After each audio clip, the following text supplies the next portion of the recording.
And we are live, WrestlePurist Live, hosted by myself, Joe Hulbert, Backle Pangman, and Rob of Purist. We've got a lot to get into today. CM Punk returned at Survivor Series. We're going to review Survivor Series.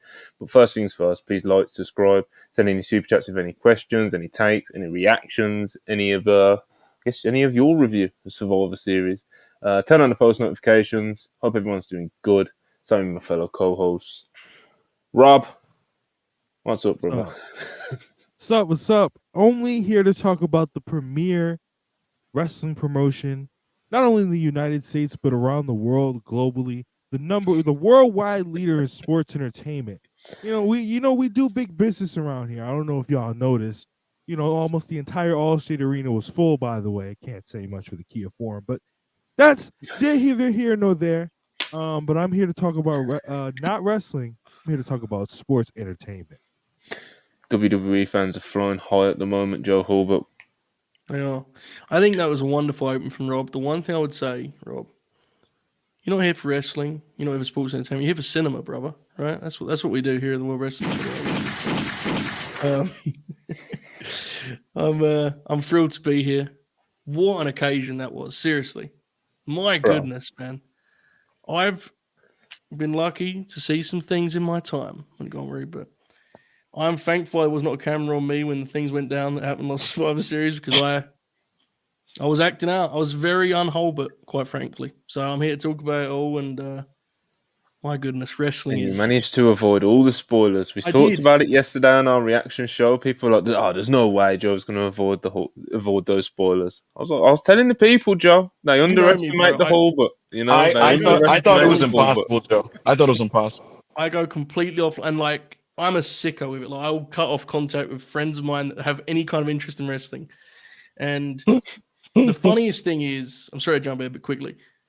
The main event happened, and I loved the match. And they did that long shot, and I was ready to click off that thing to go to Rampage, right? Because I had rest of the wrestling to catch up on. And I heard the static, and what happened to me after that, I don't quite know what happened. It was like an out of body experience, because it was just surreal, and it still is surreal. I just saw the graphic when we was getting ready for this of him on Raw, and it's like, how we ended up here. It's unbelievable. So we got a lot to talk about. Definitely got a lot to talk about. Ibu, you was on the same as Rob, and AO of course joined us, but yeah, you was on the reaction show too. I'm hoping you managed to finally get some sleep. You've slept on it. Does it feel real yet? No. I'm gonna be watching Raw. Like, how is this real? When he's out there in that opening promo being Phil. Folks, for those that don't know, we did that live stream that ended around 2 a.m, and then I went on to do a Twitter space that lasted until about 5 a.m. We had over 300 people listening for the entire stream. I want to say we topped over 500 listeners on fucking Twitter at like 4 a.m. And then, guys, I couldn't sleep until 8:30. Like, I was just sitting in bed, like, my body wouldn't allow me to. It's insane. Yeah, I slept on it, and Survivor Series is in the books, and I have clarity for a couple things. I have clarity for things that I wasn't clear on a couple streams ago when you guys pressed me on certain questions that I'm clearer on now. Things that I was tentative on. Now I'm like, yeah, it is what it is. A couple votes may have been won. Perhaps, but yeah, a successful show that I'm excited to get into. Things that I really liked on the show. Nothing outright terrible. And just an absolutely magical last few minutes of that show. So I'm excited to get into everything with you guys. Oh yeah, crazy times that we're in right now. But let's get into some super chats real quick. See what other people's reactions are. I guess Scott. $6.99 Canadian, appreciate you. I still don't know what to say about last night. Those last 20 minutes of the pay-per-view were wild. Yeah, man. Crazy pay-per-view. Probably one of the best closing stretches they've done in a long time, to be honest. Yeah. Right, I was sweet with just Randy Orton. It was great. Say sweet would be underselling it with Randy Orton, The Randy stuff was a home run. That's what makes this so impactful. It was icing. CM Punk's return was just like the victory cigar. You know, that's crazy to think about, and that's why it felt so like it was startling. Honestly, it was wild. Darren Cagey, $2. Appreciate you as always. Someone finally woke up Joe Hall, but they did. They did. We got him all.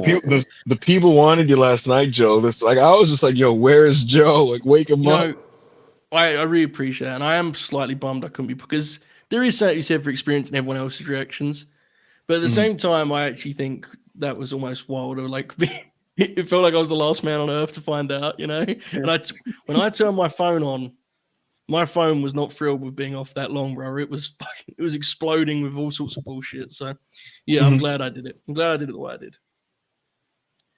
Jacob Donnelly, $5. Appreciate you. Watch Gravity and Commander versus House of Black this morning. Can now officially say Gravity is the best luchador to ever live. Whoa, that match was crazy. I've not got round to it, but I've heard and seen a couple reviews of it and Gravity's performance, and it seemed like he had a couple slips here and there, you know.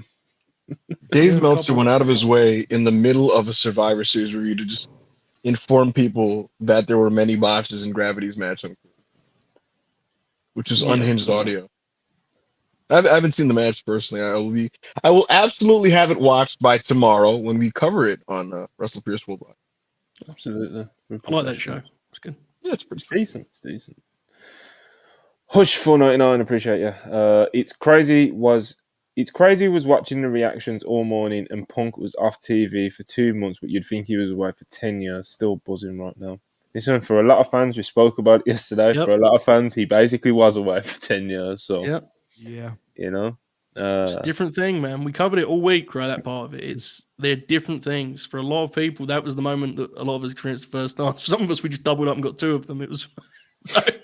Yeah, Monty said it last night, man. It was like people saw him go to AEW and they were just like, "Oh, that's cool." Well, I'm not watching AEW. Yeah, it just clicked off. Yeah, watch a couple YouTube clips here and there, you know. Yeah. Ask the other wrestling fan friends if Punk punched someone in the face, you know. That's just the reality of it. Darren Walker, £5, appreciate you. Forget Punk. We want a full review of House of Black versus Commander and Gravity. I know Monty got a 5-page dossier on the performance. Telling you guys, we got you tomorrow. Yeah, like I said, tomorrow. That's when we'll get into all of the rest of the weekend. But this is very CM Punk and Survivor Series based. This one is today. Push 499, appreciate you. How many elite references are we getting tomorrow from Punk? Maybe a calm reference too. You think they shoot back Wednesday?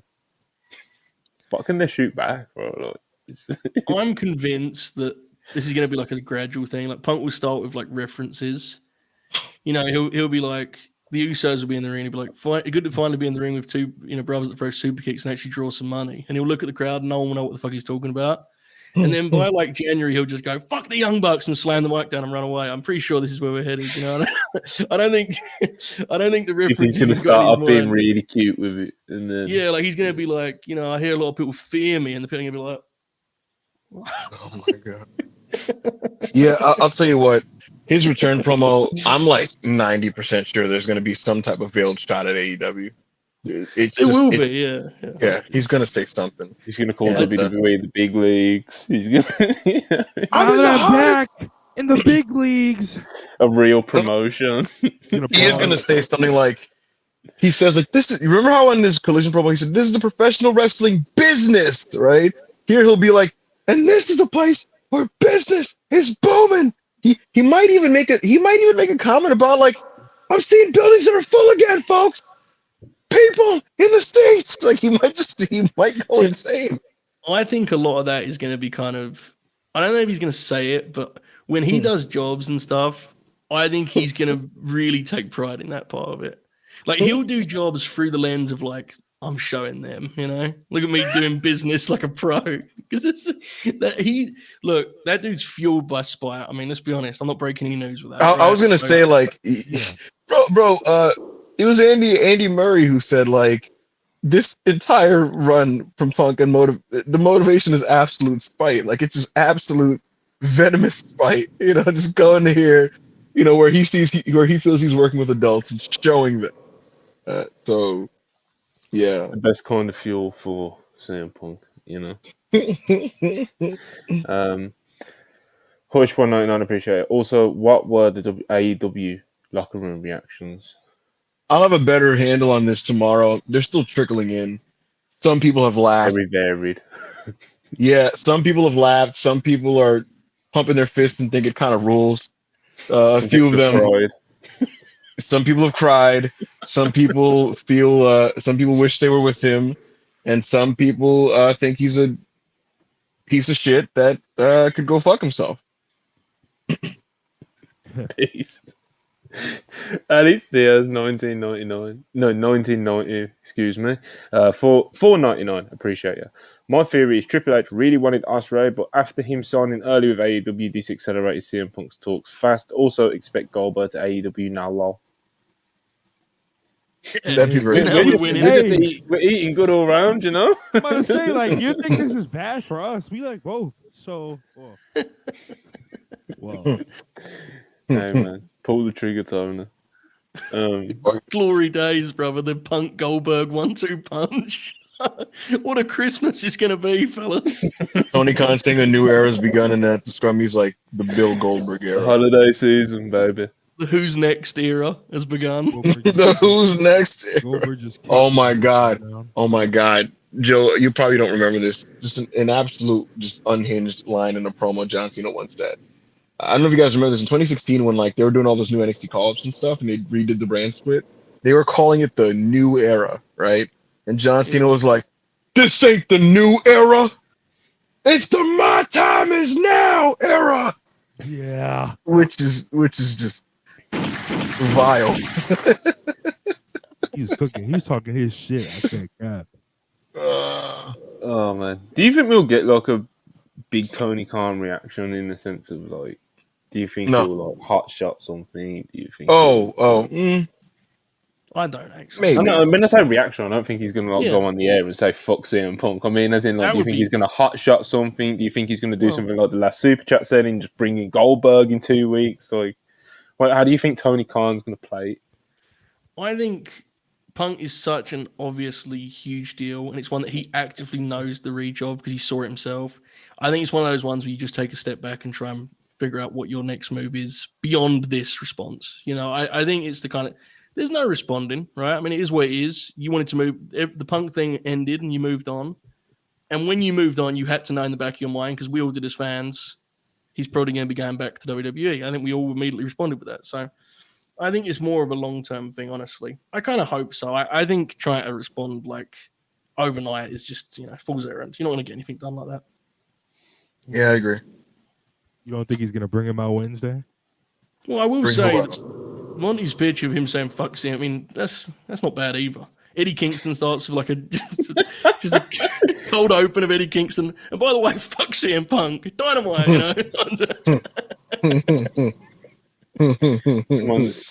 Someone's gonna drop like a sellout line on Dynamite. Yeah, probably. That's a snide little shot. Austin can take his ball and go home, but the WWE, this is home. Yeah, Rock is gonna be at King of the Ring this Sunday. Fuck that guy. That was just unhinged. Dave always talks about it, that Vince was so short-sighted there. Steve Austin walks out and he's like, "Rock, go bury him tonight." And it's like, he might be back. You don't gotta. Real graps. Nothing was lost. He would absolutely be MJF cutting that promo, by the way. He would, knowing AEW, Maxie. Now all of a sudden you're like, oh my God. MJF opening Dynamite and being like, "This is AEW. This is my company. We don't care about that." He takes his little shots and stuff. I can see it. I can absolutely see it. Yeah, I don't think we can actually put anything completely past them, 1 second. All right, so yeah, CM Punk made his debut. What did we think of the actual the execution of it? Because we're going to start with CM Punk before we go into the Survivor Series actual review, because it's just a natural thing to do, of course. But yeah, the actual execution of it, the Triple H special, the logo coming up at the bottom, as you said, Joe, you was about to turn it off. You know, Oh. you was ready. You was already about to pick up your phone. You know, everything. So, yeah. Then, like I said, the Triple H special. What do you think of it? You know, sneaking him in backstage at the very last moment. You know, all of it. It couldn't be Big better, secret. right? It was an actual secret, an actual surprise, and more important in this case, you did it in a way where I don't think you undercut Randy's return at all. You know, like I think the way they did it, and in a strange way, the copyright served as like its own ending. Randy Orton got his triumphant return. He got an awesome showing, got a win, got his moment. And if you're a Randy Orton fan, which I think we all are, to say the least, you were thrilled with how it went. And then it was like, we'll give you a little more. And it just so happened that little more was the biggest return imaginable at WWE. So I don't think it could have been done better in terms of the way they protected it as a secret, which is huge, by the way, and hardly ever happens now. Look, we talk about rumors every day on here, so I'm not doing the thing of like, fuck the dirt sheets, because I don't, but it was cool to have an actual surprise like that, right? Like we all cover wrestling and news and so on and so forth, but that was neat. So credit to all involved for that. And again, you had like a double ending with the way they did it. I think it was like perfection. And best of all, because you left it so late, the people popped huge for Punk and got their moment. No one left unsatisfied. But there's still a whole lot of questions. He hasn't said anything. You have the hook for TV, right? You didn't have to give him anything. And he didn't do the press conference. Yeah. So there was a post-show press conference and he was not there. It was perfect. Rob, what did you think of the execution? I think you was live on Twitch, wasn't you? Yo, I was sitting there and I was like, that's a way you end a pay-per-view. Just baby faces just winning all around. And then I heard the little fucking channel changing sound. And I was like, what the fuck? And then his music hit, bro. You can hear me on Twitch. I was like, oh shit. Like my fucking heart jumped as soon as his fucking music hit, bro. How was the live chat reacting? Yo, they were like, no fucking way. Niggas was dropping LMFAOs and shit. I was just like, I literally, you could look in my eyes and be like, just see. I was just like, bro, what the fuck? Like, he just didn't say anything. He just ran to both sides like he was Edge, did the Edge entrance, and he was like, let's fucking go. I love how like the actual close of the pay-per-view was him just kind of like roaring up into the air. That was wild. Yeah, that was a good clip. It was. We've talked about the possibility of Punk back in WWE an awful lot, and I think we all believed it would happen eventually, even if not last night. That is very different to actually seeing it. Mm-hmm. Very different. And you can ponder the matches and you can say, oh, you got with Seth, Kevin, all that. When you actually saw him walk out on their stage with his old like graphics and shit on screen, it's weird. It's the old graphics thing. I was like, yo, no fucking way he's here. As soon as I seen the fucking graphics and CM Punk, I was like, fuck. You can hear me on Twitch like, fuck. It still doesn't feel real. No, it doesn't. No. Absolutely not. Ibu, I think it's safe to say he was a little flustered, or a bit head was slightly scrambled when we went live yesterday. But kind of, what did you think of the execution and kind of the way they kept it a secret until like the very last second? Just how it was executed, bro. Joe, you should have seen me last night because we're on StreamYard and Monty basically has to like slap me and shoot me with like adrenaline like in my arm to like go live because like he's like, you ready, man? I'm like, I didn't know what to do. What do I think of the execution? I mean, I thought it was masterful because they made the show seem like it was built around Randy Orton's return. And I was totally content with the way it was looking like it was ending.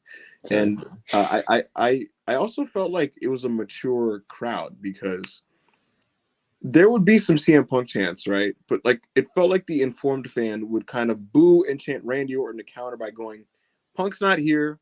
Randy's going to be here. Don't ruin the show and don't hijack it. Some people took that as like a haha, Punk's getting booed in his hometown thing. I think it's more so the fans that know being mature and just going, no, it's just don't ruin this by just chanting Punk's name. He's not going to be here. This guy is. Let's just have a good time here, type of thing. But of course, they went ahead and did the expected thing that was a fan-friendly thing, Randy and the good guy standing tall, and then they went above and beyond, in my opinion, by delivering CM Punk when to me, they didn't have to and they weren't expected to, but they did it anyway. as like an ultimate just crowd popping shocker at the end. So execution wise, I thought it was tremendous. It actually reminded me of AEW All Out 2021 double return. So now I'm left in a position where I'm like, man, this Monday TV is going to be fucking stacked. When it comes to like the names that are going to be on this show, we're going to watch a television broadcast, folks, that includes Cody Rhodes, Jey Uso, Drew McIntyre, Randy Orton, CM Punk, Gunther, Becky Lynch, Rhea Ripley, to name a few. And that's just like at the top end of the roster. So Sami Zayn, my God, the baby, it's gonna be like Pop City, like every other segment's gonna be a guy very over baby faces on that Raw roster right now. Bro, Yeah. Drew, Cody, Randy, and Punk on the same roster again, like 10 years later. It's fucking crazy. It's wild. I saw the clip earlier. I think Bleach Report tweeted the clip of Randy and Punk waving at each other. That was really funny. It's like, here we are on our way to 2024. And the big story coming out the weekend is Randy Orton and CM Punk are back. That's our headline today. CM Punk and Randy Orton return. Bro, it is. We're going into 2024, and this is where, and I'm not saying that as a criticism. I couldn't be happy to still have those fellas around. But it is wild, you got to say, right? I mean, good Lord. I mean, it's staggering, honestly. It really is. I'm willing. Hey, Punk, as long as you don't mess up my locker room. No, come on. Leave my locker room alone and you're fine, brother. You know what I described the Raw locker room as yesterday, Joe? I said it reminds me of the 2010 Spurs where, historically wrestling locker rooms are very, the wrestlers are out for their interest because it's their, they prioritize them being over, themselves being over and things like that. Right now, Raw's top end, like babyface locker room, it's very much like this communal spread the wealth team effort type of deal between Cody and Kevin Owens. Well, he's not there anymore, but Sami Zayn is very collaborative. Jey Uso, whoever you want to name, right? Very collaborative, very much team effort, very much guys taking pride in the business that the company's doing right now and attributing it to them, their group effort, right? And it's like to me, for a basketball sense, it's like 2010 Spurs where like it's not about everybody getting 35. It's more about just moving the ball around the perimeter. And it's going to be really funny to see Phil walk into that and go like, hey, let me get a shot up real quick though. He's gonna try and make his moments, of course. But yeah, a couple more super chats keep them coming. Will Chisholm, $5, appreciate you. That video of Punk and Randy waving to each other was too real. Randy knows what's up. It was very real. It was. Hush, $5, appreciate you again. Theory, BWE is Nick Khan's relative of some sorts. That's how we got that Punk has a meeting with a higher up and how he gets backstage info as well. We spoke about this a lot yesterday. So the backstage info he gets a lot of rundowns. The Punk has a meeting with a higher up. I don't think that was what he actually reported. He reported that he had a call with the WWE board, was what the phrase he used. Punk had a meeting with a higher up was first reported by Sean, but it was single sourced, and he also included that in the report. We reported that he spoke with WWE, but of course that was the day of, so we was very late in the day on that. Kimberly, 199, appreciate you. Moxley next, and I will make sure of it. Shout out, Wrestle Purist. Shout out to you. I don't think Moxley's one that I really do thinks, Everyone thought CM Punk was impossible, but yeah, it's tough. Man. So it's but Max is also in that realm of a lot of people call that impossible. I'd say it's pretty impossible, but it's wrestling, so I think it's a long way away. I'll say that. I think it's a long way away. Exactly. 1% chance, 99% faith. He would talk to Paul Levesque and go, "Can I bleed?" Well, we don't do that anymore. All right, and it just hangs up. I don't even think he would want to make that call, brother. Cody Wills, $2, appreciate you. There's ups and downs in Grap. Sit back and soak it in. There's a lot of ups at the moment, so we are soaking it in, brother. €2 from Harvard, appreciate you. I fucking knew what the fuck was up when Punk went Raw in July. Hey, man. He's maybe it's all been one big master plan, GN, £2, appreciate you. This was WWE's version of All Out 2021 and better. No, I can't say that. I will say that I mentioned this on my space last night. In some respects, a lot of what's working for WWE's product right now has parallels with that period of AEW when it comes from just being crowd friendly and hot and like the variety and all that type of stuff. It's not the same products and the in ring doesn't peak as high, but there's just parallels when it comes to that. It feels like a promotion that's very much like in lockstep with their fans right now, and like their fans are just very happy with what they're giving them. Like you look at any WWE fan on Twitter, these guys are like overjoyed. They're acting like they're eating good. They're talking about, oh man, tomorrow's Raw. Oh boy, rubbing their hands and shit. Very similar vibes around AEW 2 years ago in that respect. Yeah, when you strip it back, it's like there's always going to be a balance that they don't all. It doesn't matter what promotion it is. Promotions have times where the balances are, the promotion guessing what the fans want and the fans trying to tell the promotion what they want. But every now and again, a promotion will have a run when these two things balance out perfectly, like AEW was in their peak a couple of years ago, like WWE seemingly is now. And it just produces great shit like it did last night, Fan service, it's good, Not necessarily like bending over for your fans, because us as fans can be very fickle, as Brian Danielson once said. But you know, it's you gotta keep it in mind. And when you're really in tune, and like I said, and that balance comes together and it's perfect, you get great shit like last night, like All Out 2021, etc., etc., etc. So beautiful times, Joe Hulbert. Yeah, and last night was huge in that regard, because it was look, obviously CM Punk's going to make them a lot of money. He's going to sell a lot of merchandise and a lot of. He's a huge deal, obviously, but it was a case of, what do these people really want to see tonight? And that was the conclusion they reached, and they did it. And it signals a shift with WWE for so long under Vince's leadership being like actively at war with its own fan base. Last night was kind of the confirmation of what many of us had already, we didn't have to be a genius to spot the shift, right? It had changed. But last night was like shining a light on that change in fag fashion. It's just different. And it gives you a lot of, it's about rebuilding that trust between the audience and the show they're watching. And we're watching that happen right now. It will take longer for some than others, and that's absolutely fair. It took longer for me than like whatever it may be, right? We've talked about this over the last year. But it's happening. You can see it's happening. People are adjusting accordingly. It's wild. Drag Lee pay-per-view, and like I'm expecting him to like have to do like every move under the sun to get like half a reaction or something. But like 2 minutes in, like they're just with it. They're booing the bad guy, chanting Culiero and fuck you Santos, and they're super into Dragon Lee. I loved it. Man, this is what happens. That type of thing, Joe, happens when you're kind of rolling and you're riding high as a promotion, and when you're just kind of like when things are clicking specifically at the top and overall broadly, the fans are just now receptive to just getting into everything. Right. This happens where like it trickles down the card, and now it's like the fans are just now everything's just awesome to them. Now they're just into every program going all the way down the line, and that's when you start watching shows where like you go back 25 years. Now you watch shows where fucking Steve Blackman walks out and people are popping for him, and fucking Exactly. what I mean? And The Godfather. And it is important because those examples prove this also.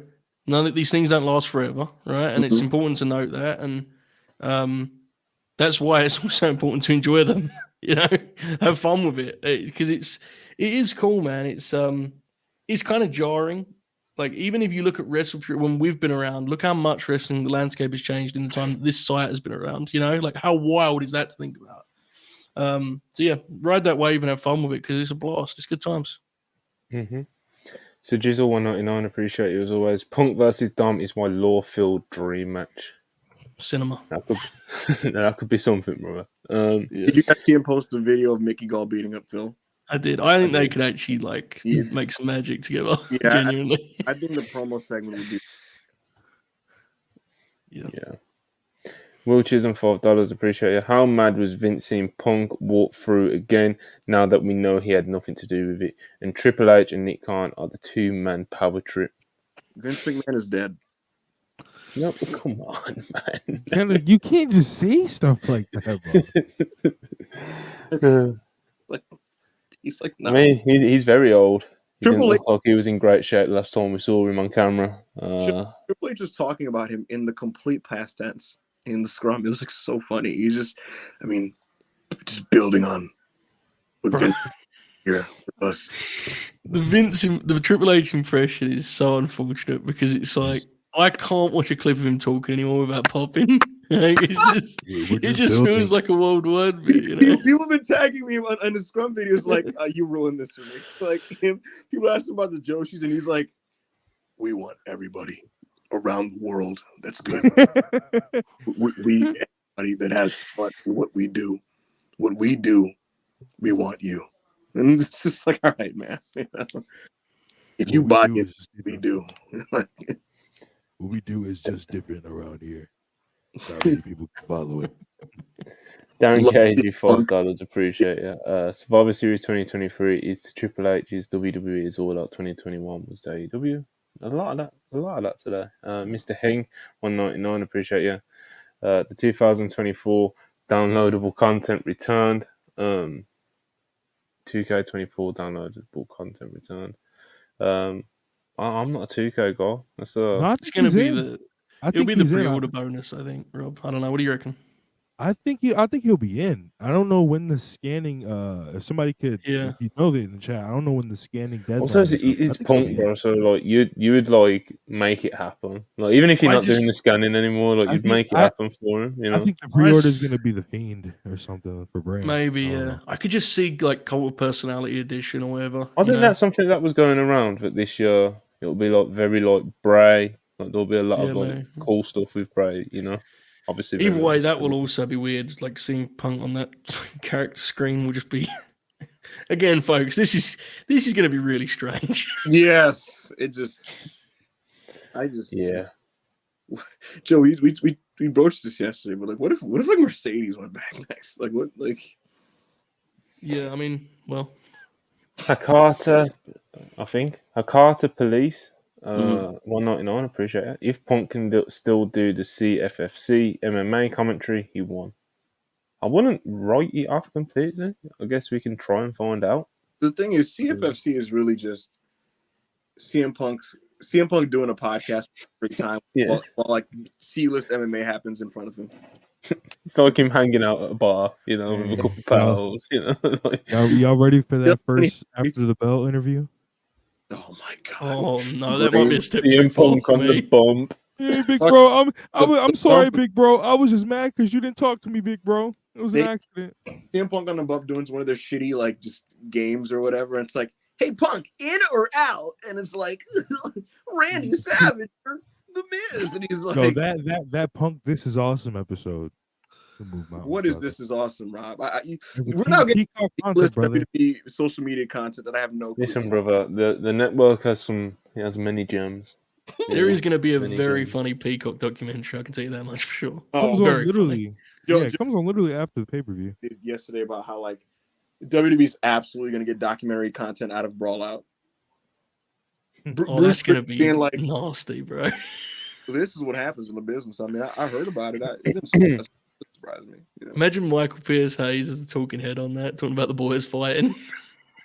Yeah, when we used to fight back in WCCW, we didn't go around and do all that going behind people's backs. We just went out there and fought about it. What did Hayes say to Punk? Because Punk and Hayes they never had outright heat, but Punk would just like tell him to fuck off sometimes, and Hayes would be like, all right, whatever, Phil, you're being an asshole, you know? So I want, even though he has heat with Road Dogg and shit, I actually think, Monty, that, and I didn't ask, but I bet you Phil saw him and was like, PSAs, and he's like, Phil, you son of a bitch, your mother. What about Come Bruce? Over here. What do you think the vibe was? I could see Bruce being so celebratory last night, super triumphant. Bruce definitely dapped him up, cuffed the fist, cuffed the hand in the dap up, and was just like, we're adults over here. I bet he said welcome home. He probably did. Yeah. I Triple H used the word home. I saw that. Howled, yeah. Joe, yesterday, Joe, where Triple H, Bruce, and Michael Hayes walked off their seats and like huddled somewhere, and people are like, "What the fuck is going on?" and and then He everybody fucking did it. like, and like the last couple minutes of the main event changed, and people speculate backstage that like that was when like they found out about Phil because Hayes produced the main event, and I don't know if you saw the report, Joe, but in the main event, Triple H completely took control of the broadcast in the final like minute, and basically had everybody else lay out and was telling them to go to the signature, and then that's when literally Phil just emerged through Gorilla and just runs out, and they play the song. So yeah, Whoa. yeah, I did not know that. Yeah. Yeah, it was a big secret, brother. It seems like Triple H and Nick Khan were basically the only people that knew until Michael Hayes knew just before. Then obviously the talent were told apparently just before the main event as well. So only the people involved in the main event plus Nick Khan. So then Nick Khan apparently was the person who initiated the call. So You're telling me Phil is here? Yeah, I went out main event right after the pop, right after everything, big pop, 1 minute celebration right on the ramp with the fans. We go off there. You Nope. fucking son of a bitch! This is fucking crazy. He's right here, right now. You're like, oh man, Nobody's doing it. Nobody's doing it. We're doing it. Last minute. this is a fucking rib, Hunter. This is a rib, right? We make movies. No. PSAs, bro. Anyway. A couple super chats, and we'll actually do this review. Rock hard, Joel Wood, 9.99. Appreciate it. Ibu with the return of Punk plus Jade and Corey and Bailey teases. Do you think that would help WWE sweep in and bring back Mercedes before she goes to AEW? Great question. I have no clue. People within AEW still expect her to eventually come in and work some dates with them, but this has just been the general speculation since the late summer, and a lot of people that you ask, even the ones that expect this, haven't really gotten any recent updates. But to their knowledge, nothing has changed on that front. Now that said, communication with Mercedes hasn't been. It's been minimal, and I think only she really knows what she's going to do. And the vibe is like, hey, when she's ready to kind of get into this, she'll let us know, and we'll set it up. And that has not happened yet. So, who the fuck truly knows? If she the came call, back, brother. yeah. Well, everyone's just AEW, New Japan. They're just waiting for that call. What an absolute beast she is. You know? Dangerous game to play with Mercedes, I think. Basically, hey, wait. let us know when you're ready, and let's set something up. And her being like, yeah, just whatever. Scary. WrestleMania, buddy. Mary, no, appreciate you. Why is Ricky Starks liking an overall tame tweet? I thought catching so many strays from Twitter sheet is unserious. Because people are too deep in, and they need to reassess their priorities. What did he like? Did you see? Like Cody's sister was just making some pro Cody tweets about like the formation of AEW and the identity, and Cody being the man, the point man about that whole thing. And Ricky just liked the tweet, and people found that, and they're basically just like, man, get this guy out of the company. He's a piece of shit. Fuck Ricky. He's a dick rider, all that type of stuff. He's too much of a problem. He's causing an issue. I'm like, he liked the tweet that you chose to sift through when you look through his likes. Like you don't have to care or be this upset about something that's generally pretty innocuous. And I think most of his coworkers don't really give a shit about. So if that's something you want to prioritize and be mad about for now, maybe seek employment. Lobo MBS 199 appreciate it. TK is rushing some Mercedes now. We'll see. Hopefully. Bro, Mercedes gets some more money out of Punk coming back to WWE. That's really real funny. raps. Let's go. God bless. That's wrestling. Flumboli, $5. Appreciate you. Randy looked juiced and jacked to the gills last night. I think he's ready for another title run, brother. It was crazy, man. After all these years, he's going to need a new action figure mold. Shit's crazy, bro. Have to give him that Brock mold for the next figure. It's ridiculous. I know we're going to get into it, but we just did a show at the Green, and Oracle was talking about the face that Randy did when he came out is the most like Randy thing ever. Like he stuck his tongue out, like, yep, me. Like that dude's so. The last few years of his career, you can tell he's just trying to enjoy it, right? That's what it always strikes. Yeah, you can tell, 100%. It was wonderful. The little shimmy he does before he does a body slam, Yeah. And he does that victory lap when he hits a cool RKO, like the one he on When I- JD, like circled the ring. Like, yeah. When I seen Randy Orton throw that clothesline, duck power slam. Oh my god. Oh my god. That power slam is man. It's like it's just as good Yeah. as Grabs gets, you know. I rewatched it in the video and I was just like, that thing is smooth, man. You know. Yo, pause. Yo.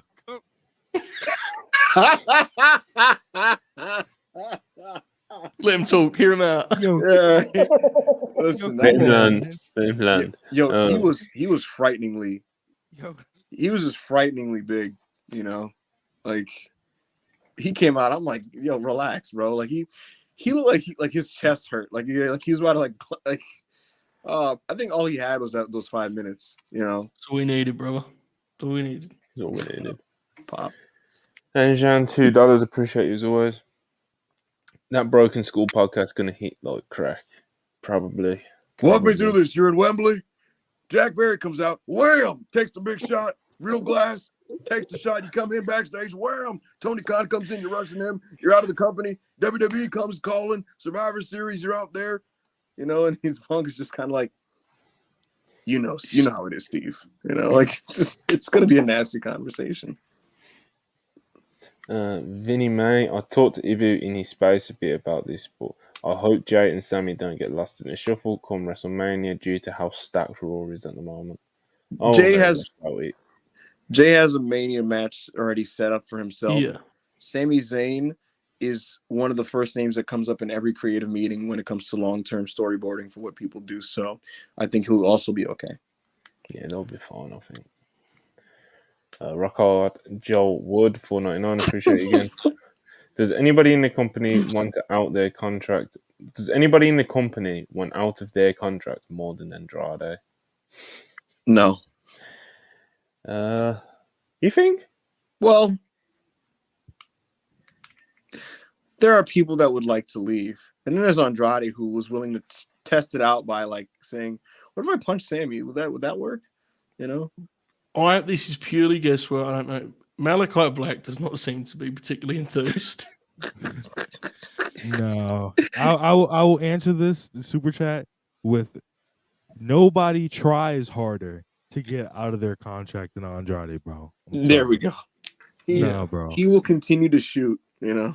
They quite literally were like, yo, please, let's try to get the Punk talk. And nigga Andrade said, nope, drop the Punk tweet. Yeah. We're gonna drop this. The day that they told Talent no Punk tweets, he made a Punk tweet, which is just deeply hilarious. Berkey, $1.99. Appreciate it. CM Punk overshadowed how juiced Randy is. He didn't overshadow it for me, brother. You know, it's oh my God. You know, that was one of the main points that came out of Survivor Series for me. Joe, Monty, Rob, how's a Cody Rhodes, Randy Orton, CM Punk versus Kaiser, Vinci, Gunther main event sound to you? Yo, that might be. Goodness. That's crazy. I want a whole run of Punk and Randy just being kind of like kind of miserable old guys, but they're kind of endearing because they're funny, you know? I think they could pull that gimmick off for some reason. Randy hot tag, brother. I think like their backstage segments would actually be really hilarious. Like Punk just being like, let's just show these kids how this is done tonight. And Randy being like, I mean, you know, that's what I do. You know, like doing their boots up and kind of being in pain, like, oh, God, another night, you know? They better not slap their legs. Randy and Punk like, what the hell is into share? Yeah. Randy like, some jackasses that we'll take care of next. And then you hear like, Randy Orton Punk into share next. And it's like 6 minutes and you get a GTS and an RKO and everybody's happy. You know? Everyone goes home happy. But yeah, CM Punk has returned, as we spoke about, for a good, basically the majority of since we've been live. So it's a multi-year deal. Signed, made official on the day. Only Nick Khan and Triple H knew until the Talent and Michael Hayes were informed just before the main event. Obviously, as Ibu mentioned earlier, Triple H took over kind of like the production in like the last minute or so. Drew and Seth Rollins didn't seem very happy in reaction. But you would kind of. I think it's fair to say that all of us here are leaning towards that being a work. Yeah. But yeah, so there's been clips around Drew kind of storming off. I think that was before CM Punk came out, but apparently he was legitimately, reportedly unhappy backstage as well. Seth Rollins, of course, he had like his big tantrum, which a lot of people caught on camera. Apparently, he was unhappy backstage as well. But like I said, I'm definitely leaning towards it being a work, and I think we all are, to be honest. So Yeah. it's I said yesterday there should definitely be leaning into that shit with him coming in. Yeah. Because it's just a natural. Drew is a little bit of like, okay, but like Seth Rollins, of course, makes sense. Of course, that makes all the sense in the world to do something like that with him. So, yeah, like I said, I don't know if you guys agree, but I think this is kind of what they should be doing with Punk coming in. That's the story. He's Yeah. a total outlaw, and he's this guy who's come back, and everyone feels a certain way about him, and he will have guys who are loose allies, but who have rivals who are very much, firmly in that role. So, it's going to be interesting how you present him, right? Because the WWE roster is loaded with baby faces, much less so heels, really, at the top. And so I think you have to walk this line where Punk is going to work babyface programs because Punk's not people are going to cheer Punk. I mean, it is what it is, right? But you need him to be just enough of an asshole to work with other baby faces. Like, it seems like they're going straight to a Seth Rollins feud, and that's a good example of if they can pull this off because, if they're going to go head to head and duel on the mic, that may not result in many people booing CM Punk. So that's going to be interesting how you pull that off because a lot of the big matches with him working other baby faces. As we saw on Collision, I think Punk's like really well suited to playing that role where he's letting the people cheer him that like him, but he's being enough of a dick for the people that hate him to boo him. That's that kind of balance. So I think that's the key here. 100%. But yeah, man, very surreal but exciting and a great time to be a fan, especially if you're a WWE fan. But yeah, let's talk about this Survivor Series show. Let's get into this review. Women's War Games opened up, and I was kind of sulking going into this when I found out that the vote decided that the baby faces were going to have the advantage because that's just not the way it's supposed to be. That's just not the way I think it's most suited to do a War Games match, But that's the way it is, and they kind of to give credit to the people involved, they did try to kind of work around it. Like I'm sure you guys noticed, like at the start with Dakota Kai getting involved, kind of made it a 2-on-1 ish, even though she was on the outside of the cage, but she was still managed to kind of help out in little ways that she did. And they tried to kind of work around the baby faces having the advantage basically, and try to level up things and stuff like that when they could. And of course, when they all got in there, there was some heat and stuff like that. Then so Becky and Charlotte, they managed to coexist. They even became besties again. Big hug in the middle of the ring. Io came off the top of the cage. Charlotte came off the top of the cage. Bailey, she took the bullet for Kairi Sane, and she just got the shit kicked out of her. Bailey lost for Damage Control, and it's not looking good for Bailey's future in Damage Control, is it? But yeah, I did like the Women's War Games match, but like I said, they kind of had to work around something that shouldn't have been something to work around in the first place, And I thought it was a really good spirited effort. I think it was better than last year's. Way better. I like this one. Way what better. did you think? Who, me? Oh man, this was just very, very spirited, very enthusiastic. Was the words that come to my mind. I'm watching this thing, and look, I say this a lot, but I watch War Games matches, and like, what I want out of them is, quite frankly, like heat and enthusiasm and constant movement and chaos and energy. And this just again it was just worked with so much like enthusiasm.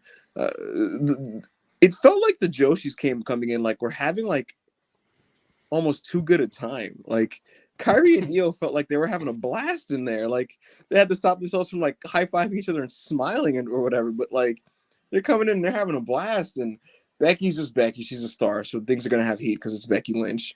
And I got into a lot of this. I what helped me is as we're getting in the early parts of the match, like there was just a lot of heat. You know, the crowd is just really with this, and that helped. All the ladies coming in were just getting big pops. Shotzi got a fucking pop. Go back, like 3, 2, 1, and she runs out and they're chanting Shotzi and shit. And I'm like, it was canned. It was canned. I was like, yeah, right. I was like, no, because they're chanting Shotzi's name. I was like, that's crazy. But like, Io comes in and big Io chants. Bianca comes in, huge EST chants. Charlotte comes in, big woos. Everybody coming in felt like rock stars. I was like, is this 1986 Jim Crockett Promotions? Like, you know, where like the Road Warriors and Dusty run out and shit. Like it just everybody felt like they were a happening person. Kyrie comes in and she's a ball of charisma, man. She comes in and like every little thing she does is stealing the scene on screen. Whether she's in the foreground of the screen or like right at the forefront, she's doing these like quirky things character-wise. Her movements is just very unique, very fun, very dynamic. She forces you to kind of keep an eye on what she has going on, and she just did a lot of fun stuff. There wasn't that many set pieces early on. They were just kind of just fighting, and then you kind of got to them, and like a few of the early ones took a little bit too long to set up for my taste, but then we kind of just got things going, and they were shot tight where like if it was a spot where you had to jump onto somebody, they weren't shooting like the people gathering, they shot the people doing the move.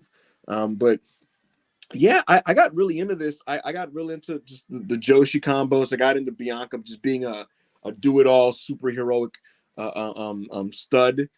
I got into even the Becky Charlotte stuff, like them like getting back on the same page. Kind of sick, gotta be honest. They did the hug. I was like, that was one of the big moments I was like, that good they for were them. going for with that match. So Yeah, good for them. Good for them. This kind of rocked, to be honest with you. And Bailey was in that match from the beginning, and she ultimately succumbed to noble failure because she lasted all the way through, and then it was the person that got pinned. And so subliminally, as a viewer, you were going to regain respect for Bailey, who is going to transition into the role of being a veteran babyface, who again will garner respect for all their contributions to women's wrestling in America. But ultimately, because she lost the match for the team, she's going to get booted out of Damage Control. She has the sword of Damocles hanging over her head.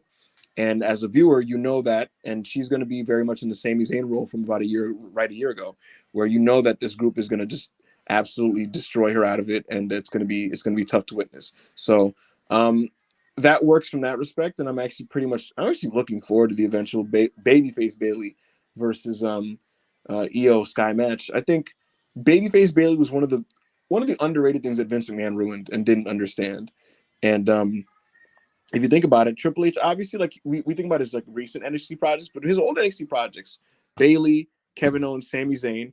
Last year, he made Kevin Owens and Sami Zayn WrestleMania main eventers. They got that maybe a little bit later than they expected in their careers, but they got it.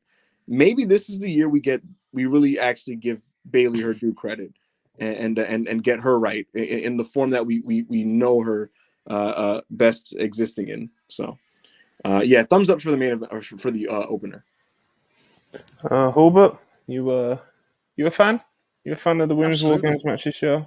Yeah, I liked it a lot, mate. I think when you can't go without blood, the violence element of War Games is obviously limited, right? It is what it is. I think you have two lanes you can kind of operate with, right? You can make it chaotic, or you can do something more theatrical. And I actually think they kind of nailed this with these two. The first one, obviously, being the more chaotic.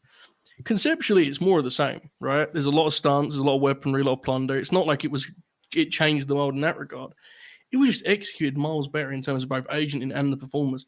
I thought the talent looked way more confident here and more comfortable here than they did last year. The crowd was way better this year. That we can't understate that. This was a much better crowd than they had last year, unfortunately. That was a rough. I remember us talking about that a lot then.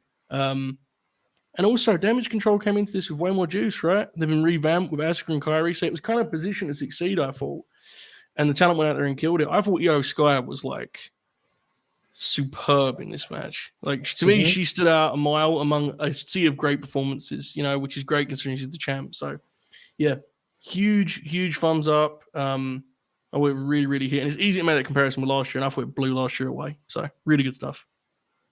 Yeah, man, really good stuff. Rob, you like it? Yeah, I loved it. I loved, even though they had the dynamic of the babyface advantage, it still worked in the sense of you knew Yep. who was coming out next, and everybody who came out. Like when Kyrie, my favorite spot of the entire match is when Kyrie came out and she grabbed a trash can lid, and everybody was looking like, "What the fuck is she gonna do with the trash can lid?" She starts doing her fucking back fist with the fucking trash can lid. I think Yes. she legit fucking. I think she legit cut Shotzi open with the fucking trash can lid. And she started bleeding all over the fucking mat. But I also like the dynamic of Bailey going all the way through, like Ibu said, and basically gaining respect of the fans and shit like that. And it could easily, bro. There's 2 Royal Rumble pops that we need this year in each match for each gender. One for fucking Bailey coming back as babyface Bailey, and the other for Rey Mysterio. If they keep Bailey off TV till the Rumble and have her come back as the babyface Bailey, that would be probably I am predicting it will be the loudest pop of the night. Probably. I don't know. That's just me. Yeah, I think it's safe to say that the Women's War Games match was a definite success. Yes. We was expecting Damage Control to get the win, but they didn't. And we did talk about the idea of Bailey losing for Damage Control and them, kicking her out. But I was kind of of the thinking that they would play into this tension a little bit more. I Yeah. thought they was going to drag it out a bit more, but it seems like Bailey's days are very numbered already. So we'll see how that plays out because this revival of Damage Control has been. I've enjoyed Big it a lot. stuff. I've Yeah. enjoyed it a lot. So next up, I believe it was the Miz challenging Gunther for the Mhm. Intercontinental Championship, and Gunther. It was it wasn't the best Gunther match you've ever seen. It wasn't one of his great total defenses. It was better than most Miz matches that you've seen, though. In that sense. I thought that they actually had, in terms of like a layout, in terms of what they were trying to do, I actually liked what they went for, but I did think that Miz's execution in parts was left a lot to be desired. Like Miz trying to show grit with doing, like when he was trying to kick Gunther in the corner and stuff. Those kicks were so bad, bro. Like, they were like pillow kicks. It was just, and Gunther's like the one guy that people usually rise to, Mhm. in that sense. Like, even if someone doesn't particularly throw the hardest chops or whatever you want to call it, or throw the hardest kicks or anything like that, they're not the greatest in that sense. But most people in the wrestle Gunther, they at least try and kind of like rise to what he can do in terms of physicality, and I just don't think Miz even. I think I've seen Miz be more physical than he was in this match, So it's just like, I don't know, man. This didn't. It was an all right match, but I think it could have been a lot better if Miz just kind of, you know, just laid him in a bit more and stuff like I'll tell that. you what. I'll tell you what, Monty. Go on, Eva. Tell me. I think the Miz is not a good wrestler. We I know. agree with you. Yeah, right. Agree that some of his striking was spotty. I thought like his chops actually had some some stank on him a little bit. He threw some elbows in there, but it was spotty. Like the corner stuff was bad. I thought in spite of that, this match was actually pretty damn good. I love the heat of this match. I like the structure. You got mad at Manny earlier because he was like losing his mind over this, but I think Gunther's a big Mad's match. a bit stretch, but yeah. Gunther's a big match player, man. He, it's interesting that he kind of played to the audience a little bit more, and it's very clear that for whatever sick reason, it's almost a twisted rite of passage in WWE that before you get to the next level, they got to see what you can do against old Mike Mizanin. And I thought this was laid out well. I thought the hope spots were well done. I didn't bite on a single near fall because my body and my brain couldn't compute the idea of Mike Mizanin pinning Gunther. But nevertheless, actually, I was higher on this than you were, to be honest. I thought this was pretty damn good as the second match of the show, and got a lot of good heat. Gunther, his control sections remain just absolutely beautiful to watch. I just love observing him chop a guy apart and just dissect him a little bit and wear him down and put him through the meat grinder, so to speak. And ultimately, he took Miz's best shot and a couple of his cheap shots, and then came through and beat him. Yeah. And I was higher on this than you. I don't know. What did you think about it, Rob? Oh, I loved it. I had a great time. Listen, I told y'all. Y'all kept telling me, Miz, I don't know, bro. Miz, I don't know, bro. I know if I know the Miz, when he wants to turn it on and work, brother. Oh my God! Just the way he was chopping, the way he had Gunther selling those kicks. It was magic, brother. And then I told everybody. I made that tweet. I said there was going to be an ascension in the arena when he hit that Daniel Bryan Brock Lesnar near fall of the low blow into the skull crushing finale. I told you, and what did it do? You had the 17,000 strong shitting themselves because they thought the Miz beat Gunther. I told y'all, I get tired of predicting things because everything I predict just ends up being right. But hey, I'm pretty impressed with uh, myself that I genuinely like. You would think that in the moment I'd be panicking, like no, thinking like, oh my God, hopefully Gunther doesn't get pinned. In the moment, like as the crowd's going nuts, I legit was like, the Miz isn't beating this guy. Like I'm like, Gunther's not losing to the fucking Miz. Maybe that's me. What's the word I want to use? Subliminally being more at peace with WWE not being stupid with booking anymore, if that makes any sense. Because I think so, yeah. watching a Vince pay-per-view, anything was possible at any time. For the wrong reasons, I bid on every single Bianca Becky near fall at Mania in I want to say Texas 2 years ago. Remember that match, the big one? Mm-hmm. I thought there's a very good chance Bianca just doesn't beat her, like because it's Vince McMahon. Who knows, right? So I'm like, I'm having a heart attack. Now I'm watching this. I'm like, well, they're not gonna have Miz beat him because that would be stupid, and they're not stupid. So I'm simply just watching through that lens, which is just a funny change there. What did you think of this match, Joe? I think I'm closest to you on this one. I didn't quite love it to the degree Rob did, but I did like it. And I thought Miz, you use the word spoil. I think that's fair for like his physicality. Logically, the match was really tight. I think Gunther gave him, too much, and that's when it started to like fall apart a little bit. I thought on Miz's end because I thought early on actually he was pretty sharp. As they got deeper in the match, I thought it would have actually benefited from just being a little bit more like one shot here or there rather than those flurries of kicks he was trying to throw. Right. Which, to be honest, there are only a few guys who would do that good anyway. Asking the Miz to do it was a little bit of a misstep. But I liked the match quite a bit. And I thought that while I agree with you and bite on it, I did think it was a really good false finish. It was one. And the one thing I would say is, and I kind of mentioned this in the preview, like I do think they played it. I get why they did. I think they could have actually ramped up the shenanigans in this. I think it actually would have been, I think it actually would have told the story better. I get why they wanted to give Miz a chance to just wrestle and go there. But I think, the drama here was in, can Miz out cheat the pure wrestler, right? Basically is what it was. I think there was something to be kind of explored there. But I like the match even still. I thought it was good. Yeah, man, I like how it was laid out. It's just that Miz left me It's some. tough, yeah. There's some parts where kind of wanted a bit more out of him, but nonetheless, a decent match. What do you guys think is in the immediate future for Gunther, especially in this new Raw line? I'm the doctor. He probably actually, because they're doing Ivar versus Reed on TV. I could see that being an unofficial number one contenders match for sure. I think Ivar because I think they'll give him a little Gunther match on Raw, Be good. and it'll over deliver, and it will be Do we think is there such thing as over delivering with Gunther because it's Gunther, it's just Gunther, yeah. And Ivar's good. What's up, Joe? Do we think he's taking this belt to Mania at this point? That's the thing. It's like, are they going to just delay it now, or especially because Punk changes a lot of things, Yeah. Right.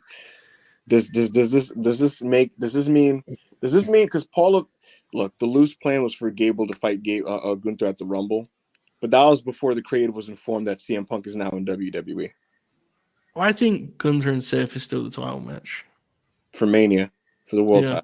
I think Punk's working Seth before that, the Rumble, right? I think the Reddit insider, I believe it was Kermit, Big Kermit. I've heard this, yeah. Yeah, Big Kermit said Seth is working, and it's Seth and Punk at the Rumble. Yeah, very interesting. That's kind of scary because then what does Phil do at Mania? Are they really going to do Austin? He wants to do Austin. It's 40, right? Isn't this WrestleMania 40? Yes, he wants to wrestle Steve Austin. I can tell you that. It's going to be Steve Austin. I Oh my god. think he wanted to wrestle last Oh, year. maybe. Right. It's WrestleMania 40. Mhm. If he's going to do another match, to say the clock's ticking will be an understatement, right? Crazy. I don't know. I mean, it could be KO also, right? Oh, Crazy times, brother. Crazy times. my god. But yeah, Punk and KO would be sexy. Gunther. It's very possible that he could be taking. He's probably going to be taking some belt into WrestleMania. I think that's pretty safe to say.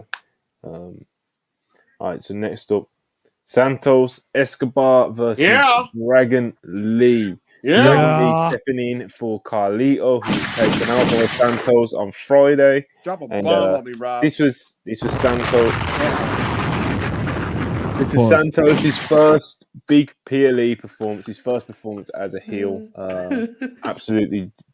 I thought he killed it, to be honest. Dragon Lee as well, of course, a very exciting wrestler for him to be in there to kind of showcase what he can do, really. And it was good to give Dragon Lee the platform, to give him a pay-per-view match, his first on the main roster in WWE, and just do more of what he's already been doing recently, which is just have really good performances in wrestling matches. So, of course, he wants to fight in honor of Rey Mysterio as well. Like I said, he's already replacing Carlito.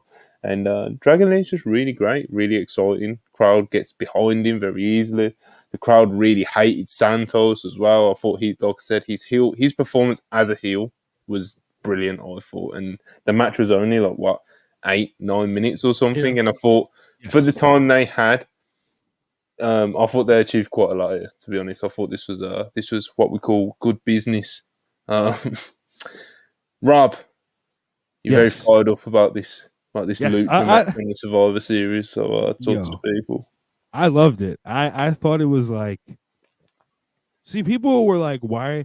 I know some people probably didn't like it because it didn't have the usual sequences, where they go off the ropes and shit like that. But if you look at where Santos is and where Dragon Lee is on the current power rankings or the current ladder in terms of what tier they are, Santos is a higher tier than Dragon Lee because Dragon Lee is kind of below Carlito, but above Legato in terms of where they are. So I kind of saw the match starting out that way. That's why I kind of like the way the match started because it kind of blitzed him in a sense, and then they started letting Dragon Lee get his comebacks in. They started and brother, when he had him laying there, and he started ripping his mask. Oh, I thought we were in the arena, brother. I thought we were in there. Arena Mexico? Oh, brother, I got locked in. As soon as he started ripping his mask, I got locked in. And then you hear the crowd reacting to, "Fuck you, Santos." Oh my god, it was great. I gave it 4. It was great. Good stuff. Eva, I know you probably liked this very much as well. Yeah, I did. I thought that selfishly, I wish they got a couple more minutes there to kind of tack onto this because I thought this was actually turning into something pretty notable and special. I was shocked with how much heat this got, Monty. I thought this was going to be a match where these guys are going to work hard and win the fans late in the match from a heat standpoint and then kind of settle there. But they were just kind of with this. So much so to a point where it became very clear to me that Santos is just clearly a made guy right now. When you beat up Rey Mysterio in WWE, you are made as a heel. The fans see this as unforgivable. It is sacrilege to do anything like that to Rey Mysterio, to betray Rey Mysterio. And we now hate you forever. And so Santos walked in there, and these fans hated him. They booed him. They chanted Culero at him. They chanted, "Fuck you, Santos." He basked in this. And I actually thought, some people didn't like the heat segment at the beginning of the match, but I was just, I personally, he was luxuriating in this, to be honest with you. And was working like a big time main event wrestler, taking this in, and not boring people. He just took it in and got the heat on Dragon Lee in a way where he was channeling it to help his performance. And Dave Meltzer always talks about the Mexican wrestlers being great with the live crowds and getting over with the live crowds. I'm watching these guys, and you could see them come alive and almost in match kind of take it to a little bit of a next level. It just felt like they were in a mode above TV, like in a big match mode. And because they entered that mode and the crowd was with it, and they were chanting Dragon Lee, like big Dragon Lee chants, and getting into his comebacks and into his offense, this was getting really good. I actually thought like on some like Misawa Jimbo 1999 shit. I'm like, man, like you can like really make a guy if like you like. I felt that 6 more minutes of this, and like it's like really notable. And I know for the story purposes and for what they're trying to do, Santos had to win, and I don't dispute that. But like, just a selfish part of me is like, man, like you never know when you're gonna get that atmosphere again at a big show. Uh, it's like, man, you really could have made a guy. But with that said, they are making Dragon. They're making Santos, and this is gonna come. But I watched that, and I was like, man. I was like, give me 24 minutes and a 2 out of 3 falls match with these two guys. To be honest with you, had a good time with it. You couldn't have had Dragon Lee win that. That's not, bro. No, of course not. He couldn't have won. He shouldn't have won. But I had a good time, and I was just impressed with how over both guys were. It's a testament to just what they're doing creatively, and I think it bodes well for both of them. I think 2024 is going to be a great year for both guys. I think Santos is going to be made because of the Rey Mysterio heat. And I think Dragon Lee will do well because he's just a spectacular performer that stands out even above a lot of the talents that they have on the show. So thumbs up for me on this match. What did you think, Mr. Holbert?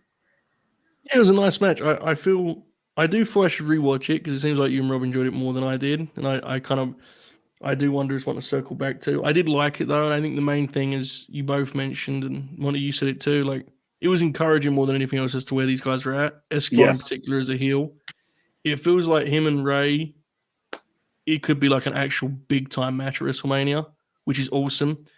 Intrigued by some mask versus hair business in that match potentially. Just saying. So yeah, this was definitely a thumbs up. Definitely gave me some WCW vibes. Also seeing these two dudes go there and wrestle in the double ring set up as the kind of optimistic crowd rooted them on, you know. So yeah, I like this for sure. Good match. Yeah, man. Also, really encouraging stuff in terms of just like a heel performance on Santos, man. Because you see it a lot. Like, I'm not even going to name another team or wrestlers or whoever, But like sometimes you see people turn heel, and it's like they're trying to find it, and sometimes like they're trying to apply like some like heel traits in weird parts of the matches and it doesn't flow properly. But like Santos is just an actual proper heel, bro. He has to be a heel. Yeah, he gets it, brother. But yes, a couple of super chats. Keep the lights coming in, please, as well, people. We've had way over 300 people the whole time. I think we've even bordered on 400 at some times. So we've got a lot of live viewers in here. So make sure you're liking the video as well. Subscribe if you haven't already. Keep these super chats coming.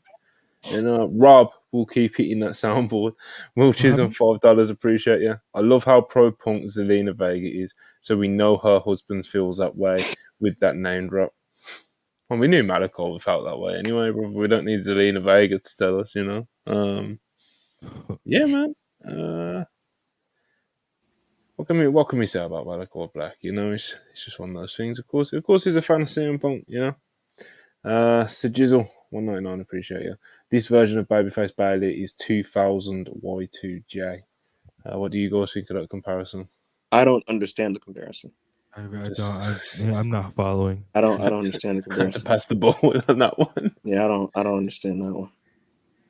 Well, as you guys know, my 2000 WF knowledge is not top notch. So. 2000 Chris Jericho is awesome. I just don't understand the comparison. 2000 Chris Jericho is a guy from WCW coming in and finally clicking in a new environment because he wasn't clicking when he first got there for the first few months. Their in-ring styles were just different and it was just weird. But he transitioned well.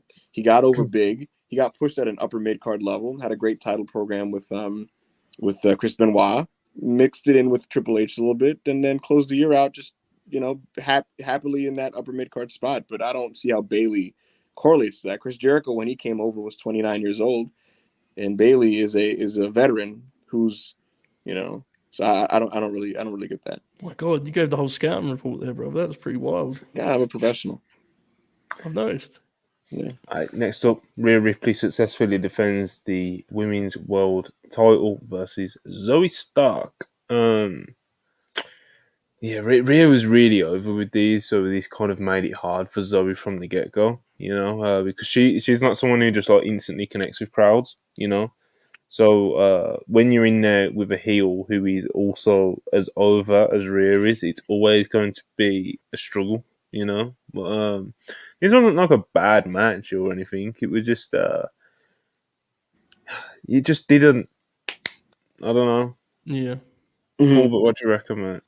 It was decent. I actually thought the work was pretty good. I think they missed the trick. And we talked about this in the preview. Like, Yeah. the first couple minutes, I thought they were on the right track. Just do a shootout because the people were so with Rhea, which you could Yeah. see coming from a mile away. And as soon as it turned into Rhea getting heat on Zoe, it's like, I think that was a mistake. We did get to a nice start there with that like those Yeah. first 2 Yeah. minutes. Yeah, and then it kind of like settled into like. Yeah. And then I realized like that was just her babyface shine, right? Like so, and that was kind of a bummer because I think they actually could have had a really cool like just offensive shootout basically. What they did, I still thought was decent. Rhea's reign. I know it's like a huge topic, but it is a shame with how big a star she is that there's not like more. She hasn't had more blockbuster matches for this belt. It's a shame. Her matches feel very much like you're seeing Rhea Ripley get a win. That's like the attraction. Yeah. Which she's a big enough star that's still kind of cool and the crowd likes it. But man, there's some big business to be getting done here. We need to get the opponents lined up, I feel. So yeah, it was decent. You see the difference between Rhea Ripley and Becky to me sometimes because Becky can reach down and have matches with people far lower than her on the card that have no business being as good as they are. And Rhea Ripley at this point can still only make Rhea Ripley look great. Whereas I think Becky Lynch can make the match very good no matter who she's wrestling for the most part. It's a tougher role though also, right? 100%. Yeah, because Becky's appeal is like she's scrappy and fighting uphill. So she can sell for with Rhea because she has to protect her aura and she's so dominant, it makes it even more challenging, I think. It's a very weird thing to do, for sure. I thought this was like I don't come out of it like, oh my god, this is very damaging for Zoe, but at the same time, it didn't necessarily help her immediate prospects when it comes to a push either. I think she just kind of showed you where she's at right now, which is she's a good little worker that isn't particularly over, and doesn't have a natural connection with people. So she's just kind of somebody that worked hard, and the fans were like they cheered for Rhea as expected, and the match was absolutely perfunctory. So this was like the least, I guess, notable thing on the show. And like we said in the preview, I'm like, look, the worst version of this is something where the work is middling and there's no heat. Well, this had slightly above middling work and there was some heat, but it just wasn't the match that it needed to be for Zoe Stark to be like considered like some big time player coming out of it. Rhea Ripley is right now spending time kind of messing with these types of wrestlers while waiting for Becky Lynch at WrestleMania, presumably. And the funny thing is, I was talking in the space and a friend of mine said maybe it's because they're trying to throw Rhea against like the fellow tough girls, Raquel, Zoe Stark. Maybe we should do a draw contrast and see what that comes with that. And to that I say, again, I trust our audience, Wrestle Purists. I trust the worldwide audience. It is what it is. I don't make the rules. I think Rhea Ripley versus Nia Jax would be the most interesting Rhea Ripley match since I don't know when. Nia being bad is an outdated take, and that match would probably kind of rock. Rhea would be a legitimate, big badass working from underneath wrestler. Nia gets the big heat. Rhea picks her up a couple times, gives her the super rip side. I think it'd be kind of real. Just my 2 cents. Just Ibu's 2 cents. Rob, what did you think of the women's title match? It happened. It was good. There was decent stuff here and there. They gotta get Rhea on these big fucking huge pay-per-views. Gotta get like her against like some of these people care about, bro. And I understand this was a big opportunity for Zoe Stark, but it just does nothing for Rhea's reign when you put her against these people that nobody knows on pay-per-view, and then everybody's calling her matches bad. Well, no, just like you didn't do much to prove or show who the fuck Zoe Stark was. Yeah, you gave her like 2 video packages and a couple segments that happened after big shit, so nobody was paying attention. Bonsai, yeah, cook. Real. But yeah, man, Always it's funny just- to see people we trying to gotta- guess who Hebrew sources are in the chat. Really? They're never right, but you know. Wait, where's this Yeah. happening? Throw some. Oh. It's so much less cool than that. Yeah. That'd be awesome. That'd be awesome. Yeah. Yeah, man, hit us up, Becca. Yeah, why not? Oh, real shit. It's up. People really just like.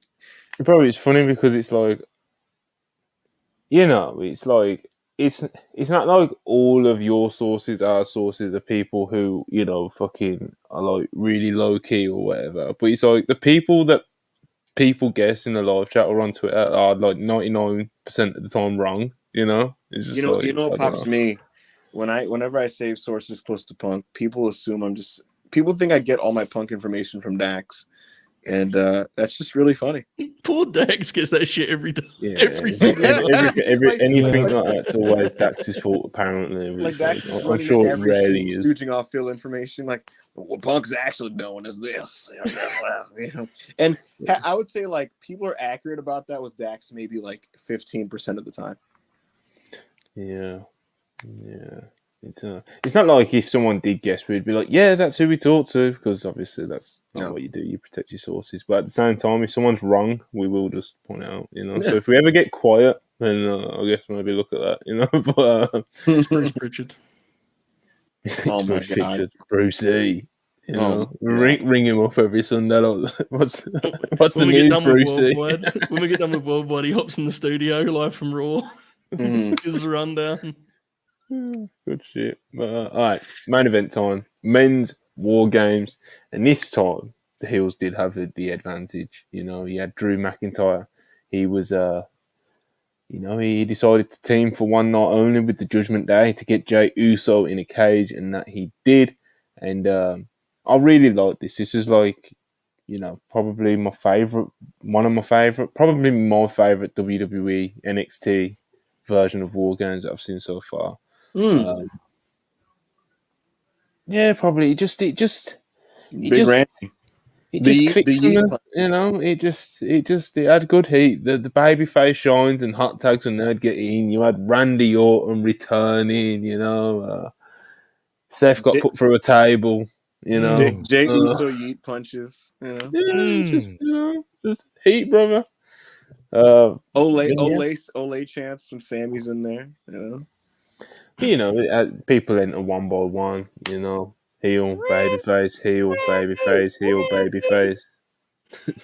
There's Randy chants. There's a couple CM Punk chants. Rob and is like then hiding from Randy his screen. chants. Like it's very Rob, I don't know what. Rob, it does kind of baffle me. I don't know oh. why you always angle your camera like weird yeah, like that, bro. it's so Manny adjacent. Like sit up. Like this man's like Sit up. Put your camera on properly. he's like sleeping. Can see your ceiling and shit. Or what we're doing. Anyway, he got his camera like this. We got it? We got it? Bro, what? I swear Manny's been at that angle before where he's just kind of sitting back, you know. Oh, like, Manny's been a That's a- weird. Every Manny's been angle. in bed. I think Manny's. Yeah.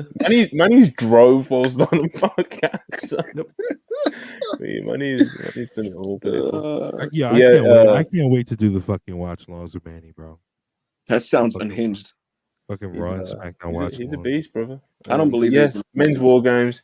Heels had the advantage. They're entering one by one. All the baby faces got a good, nice little hot tag, if whatever you want to call it, a good shine when they got in. The heels, you know, they all did the thing out there. I really enjoy just watching Finn Balor just like do his thing. You know, I know it's proper. Just he never fucks up, does he, Joe? You know, he's never He in the doesn't, wrong no. place. He's always in the right place at the right time. He's smooth as butter. You know, he's just a proper wrestler. You know, he's really good. But yeah, man. Cody Rhodes gets in for the first time. It's a big moment, huge part for him getting him. And then obviously, you know, Randy Orton, he wasn't in the venue, you know. We didn't know if he was going to show up, you know. Even in the middle of the match, Seth Rollins is screaming at Cody Rhodes, like, is he going to show up? Fuck. I don't know. Is he here? We need to know if he's here. I don't know. And then it gets to the time when you would expect Randy Orton to come in as the last participant in War Games, and then the counter hits 0, and fucking nothing happens, bro. Nothing happens. Seth Rollins has just been put through a table. They need him more than ever, and nothing happens. This is my brutality. Yeah, Rhea Ripley's music hits. She comes running out with Damian Priest's Money in the Bank briefcase. Breathe. The demons in my knees. I eat, sleep, breathe. Yeah, there was a lot of that. There was a lot of that. Rhea Ripley attempts to cash in Damian Priest's Money in the Bank briefcase, but as she's trying to do it, we hear the voices. Oh my Randy God. Orton's music hits, massive pop in Chicago, huge. Yeah. Which they somehow outdid it later in the night with the only person that could have done that, But Randy Orton comes out looking like fucking 300 pounds of pure brick and muscle, just. God, bro. Oh my God. And he My man gets came out in. looking like Scott Norton. He gets in the War Games, brother, and he's hitting his clotheslines, he's hitting the power slams, he's having face to face with Drew McIntyre. He goes at it with him, and then he gets outnumbered by everyone, and they kind of stomp him out. And then the baby faces come back, they level it all back up. They all do a draping DDT together. That was Michael Cole screams crazy dick vintage ride. War Games. Randy Orton got such a great shine here, Like it was like a team effort, to just make Randy Orton look like a beast, and he did. They threw JD off the top of the cage into an RKO, and Randy Orton let Cody Rhodes get the pin, Yep. Real vet. That was so like Putting the kid over, that was such a hair ruffly like Randy He came in, pointed at did his him like, Randy came in and said, I'm gonna do my hot tag. Now everybody's gonna do my offense, and then you're gonna assist me with my big pop, and then Cody, you can get the little pin there. You can get it's like it's like the way he it's like pointed when at him. it's like when your dad takes you to the park when you're like 5 to shoot a basketball, and he picks up your body so that you're closer to the hoop, and then you just drop it in. That was Randy to Cody. Oh, it was good stuff, though. It was good stuff. Baby Oh, it was faces, they sent all the fans home happy before they got the biggest treat of all, So, man, I was really happy with the main event. Like I said, I was more than satisfied with knowing that Randy Orton was going to be there. And by the time that the Survivor Series logo came up just before the end of the pay per view, I was very satisfied with what I just saw. A very good main event. More than happy with the way Randy Orton came out and did his thing out there.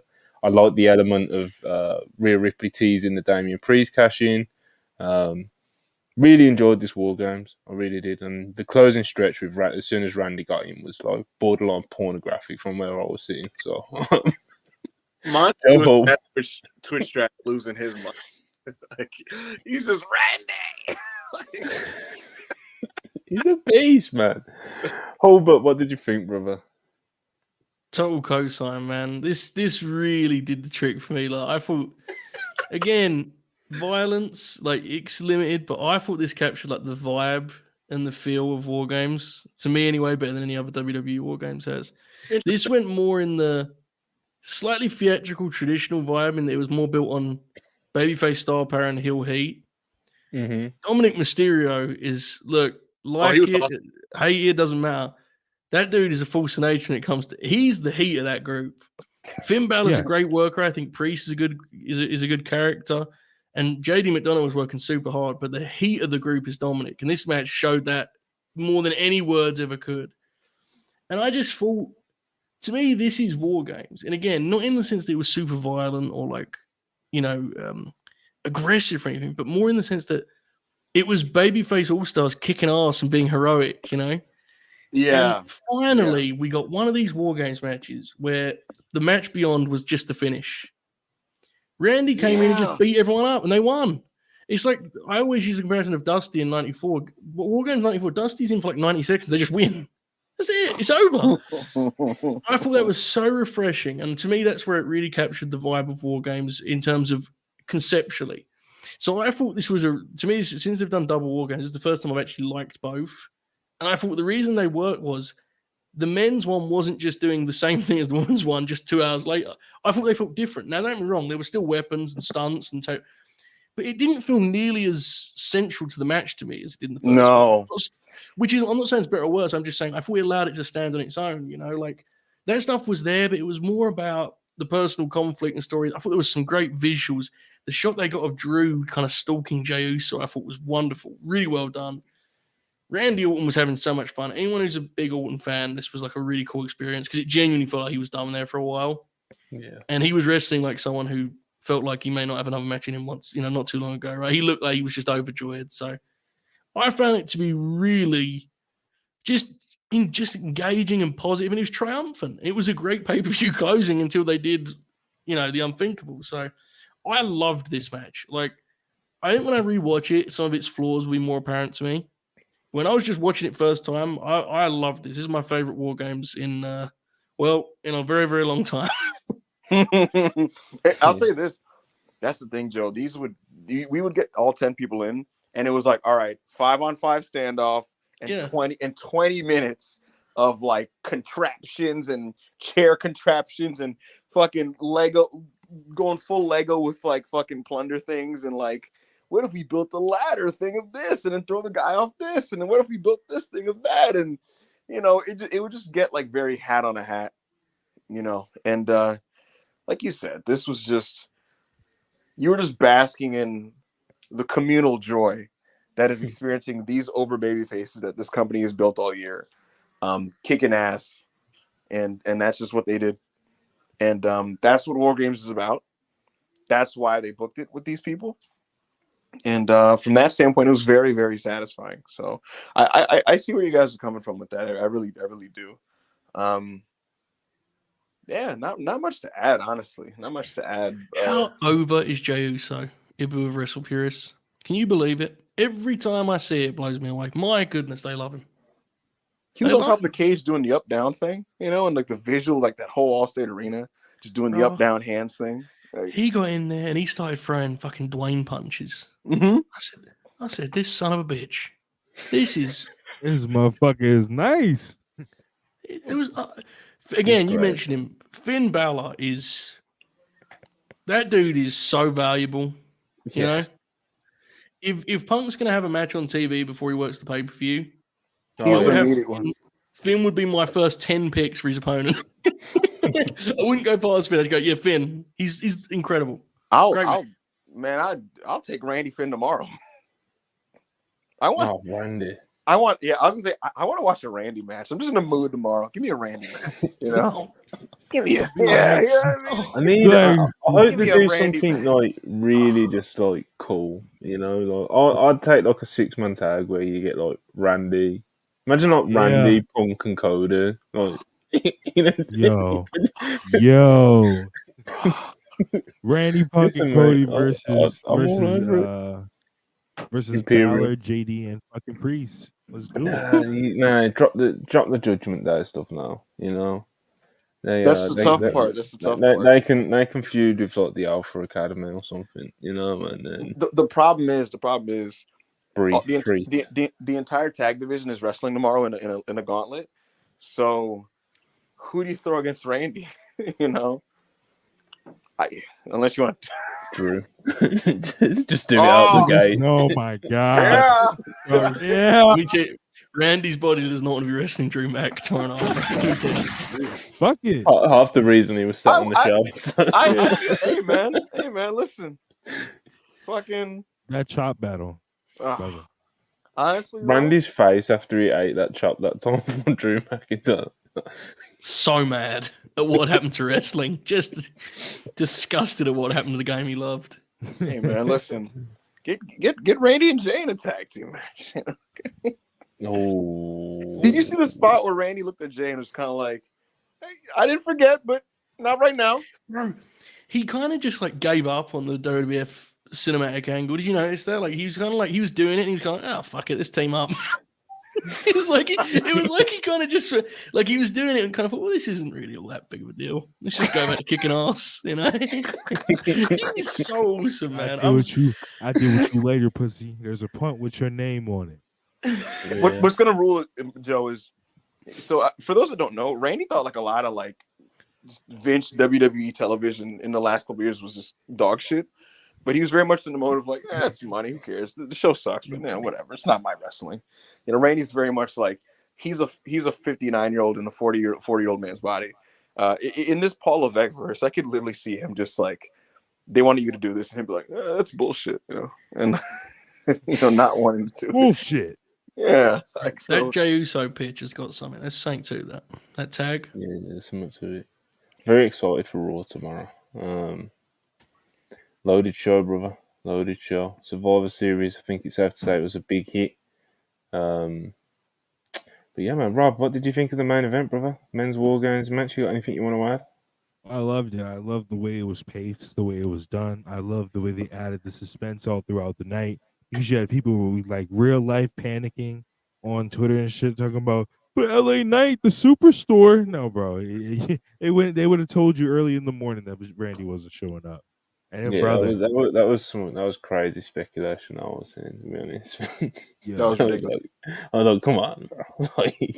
I actually just opened up a message that I got a couple hours ago. So the Alpha Academy pairing that's wrestling tomorrow is Otis and Tozawa, meaning that Chad Gable is free for any type of singles match if necessary. I'm just saying. no, Randy can't take no fucking Germans right now, brother. Yeah, I'm just saying. No, if Randy or Punk want to get in there and grapple with the master, Yeah, the War Games match. I liked it. I really, really enjoyed it. Randy's hot tag, just the best hot tag in wrestling. You can't ask for a better hot tag, and second to Nick Jackson's hot tag. But anyway, no. But anyway, those power slams, bro. Bro, those power, and then that fucking RKO to JD. Oh my god. That hot tag, I think you posted it on it was like this time last week or something. The one against the Bloodline. Oh my god. Yo, that's Superman. That's Yeah. Superman. Yeah, when Roman comes in, it looks like he's gonna Superman punch him or spear him, and he just nails him with the RKO. Like it's just that's how you do a fucking hot tag, Disintegrated. Like yeah, great match. Randy's back, brother. Those hot tags are back. He's fucking bigger than ever. He's legitimately bigger than he's ever been in his entire career. He's claiming that he's going to have another 10 years, which is even funnier. God bless. He got like seven more years, brother. 7 more years. 7. The video of when Seth Freakin is doing his angle for the Punk thing, and you pointed out, Monty, that Jay and Randy are just talking graps behind him. Just talking about the game. Each other up. He's like, yo, this shit fire, nigga. And Randy just talking, everyone's like trying to like play into this work or it could be a shoot, guys. It'd be kind of sick and inspired and kind of twisted. What if we did a main event of like number one contender for Seth's world title, and it's like the babyface team versus each other or something like Sami Zayn versus fucking Randy and Jey Uso, whoever you want to throw in that some type of I don't know, Drew and Sammy and Randy in the three, something like that. Sammy, Randy can pop in and out of the ring like they do their 3 ways to do his shit. Sammy can kind of self Drew. Some along those lines. They're gonna have. They usually at this time of year they have a couple big TV matches up their sleeve. Usually, right, to kind of bridge from.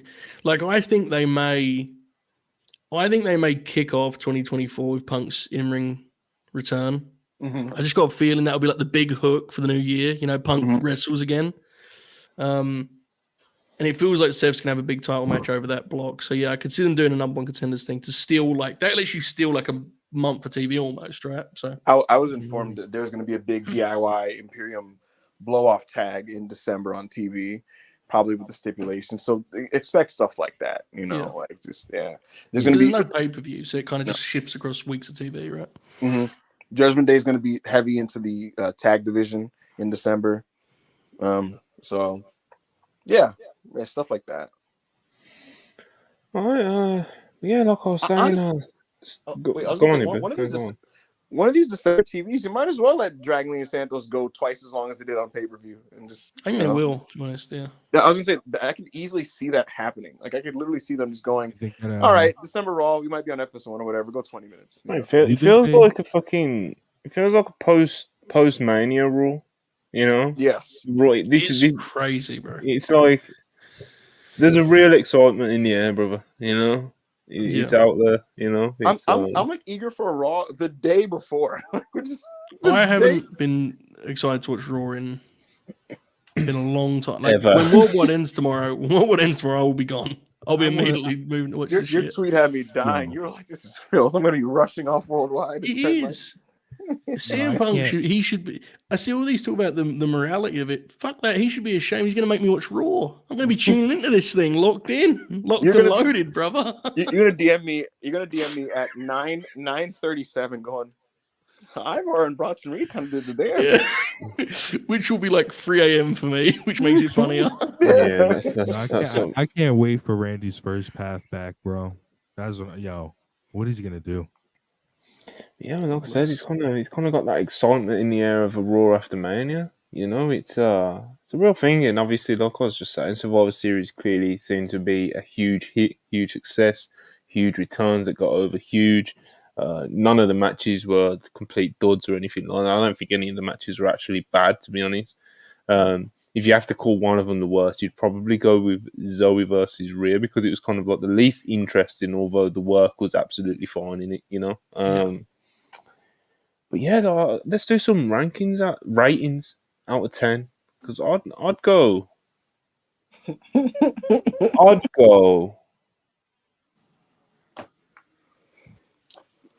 8.5, maybe 9 out of 10. Wow, Locking it in. No. you love this one. This show was a treat, and it also wasn't long. It achieved a Yeah, lot it as did. well. It did. I'll tell you that, Joe. Like, I thought, oh my god, they're gonna do 5 matches and it's gonna take so long and so It just kind of went. You know, Under 3 hours, bro. It's, You know, fuck it, it's their 9. best Under, paid- oh, yeah, I'm locking it in as a 9. it's Under their 3 best paid hours. since like Backlash, right? maybe, yeah. You know what's funny? In my space, someone said that this is my favorite WWE pay-per-view of the year. I have it on par with Mania and Backlash, and I was like, you know what? The joy of just them basking in the, because again, look, to the victor go the spoils. They did a good job with making baby faces this year, and then here they just kind of had a party where like they partied with all these baby faces that they made, having them kick up the bad guys, and then they threw CM Punk at the end there. A lot of wins on this show. The in-ring for me doesn't peak as high as like the matches in Puerto Rico or the matches at Mania, but nevertheless, I thought this was their strongest show since then by far. So I get that. I get that 9 out of 10, Monty. I get it. It did accomplish. It did achieve a lot of things, and I also think it sets the stage for the status quo of Raw tomorrow to be radically shifted in multiple ways. So yeah, go ahead, Joe. What's your score since we're doing numbers? I'm there, bro. I'm Joe in. said 9, bro. You just said all that waffle and didn't say a number. I'm not gonna give a number. What did you think, Rob? Give a number. No, Rob, don't say anything. Ibu, give a fucking number, bro. You think this is? This nigga 8 think he swears. What's your rate out of 10? 8.5. There you go, Rob. As you were. 9, brother. 9.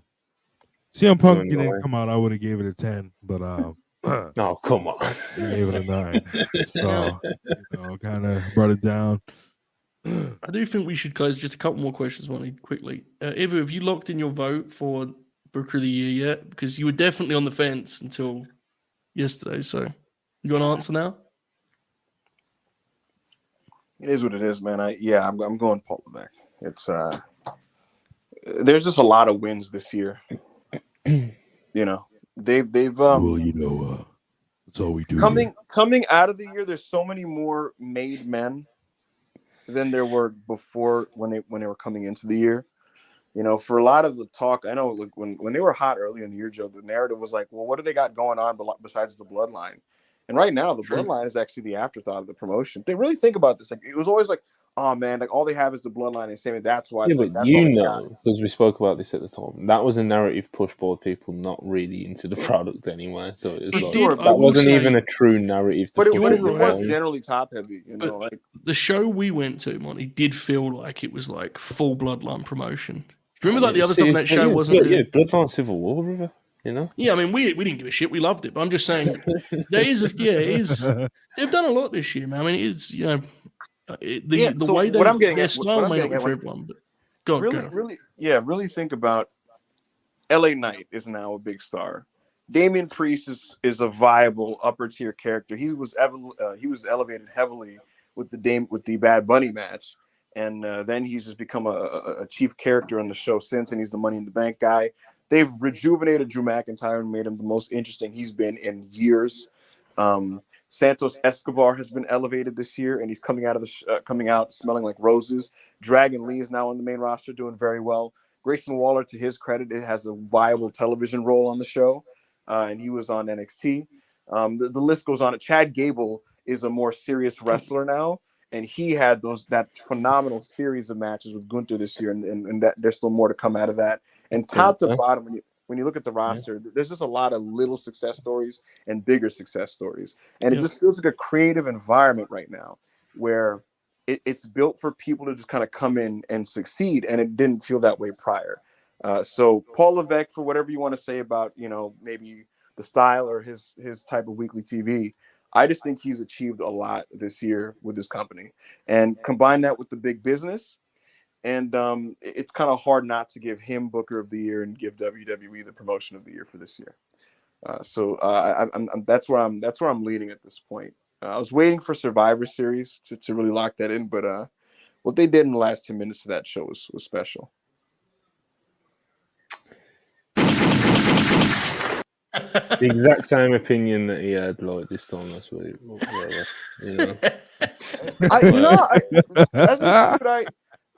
The last couple pay-per-views just didn't bang. They didn't bang. Ed Leite, $5. Appreciate you. Seeing MJF and Cole hobbling to the ring, and then WWE scorching the Battle of Chicago in the same week is wild. AEW going to get worse before it gets better.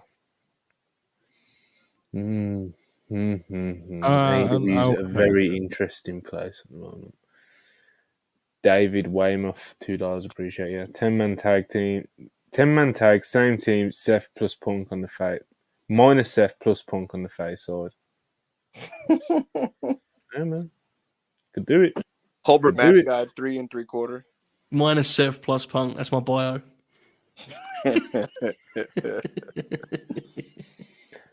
Anything else that you guys want to talk about?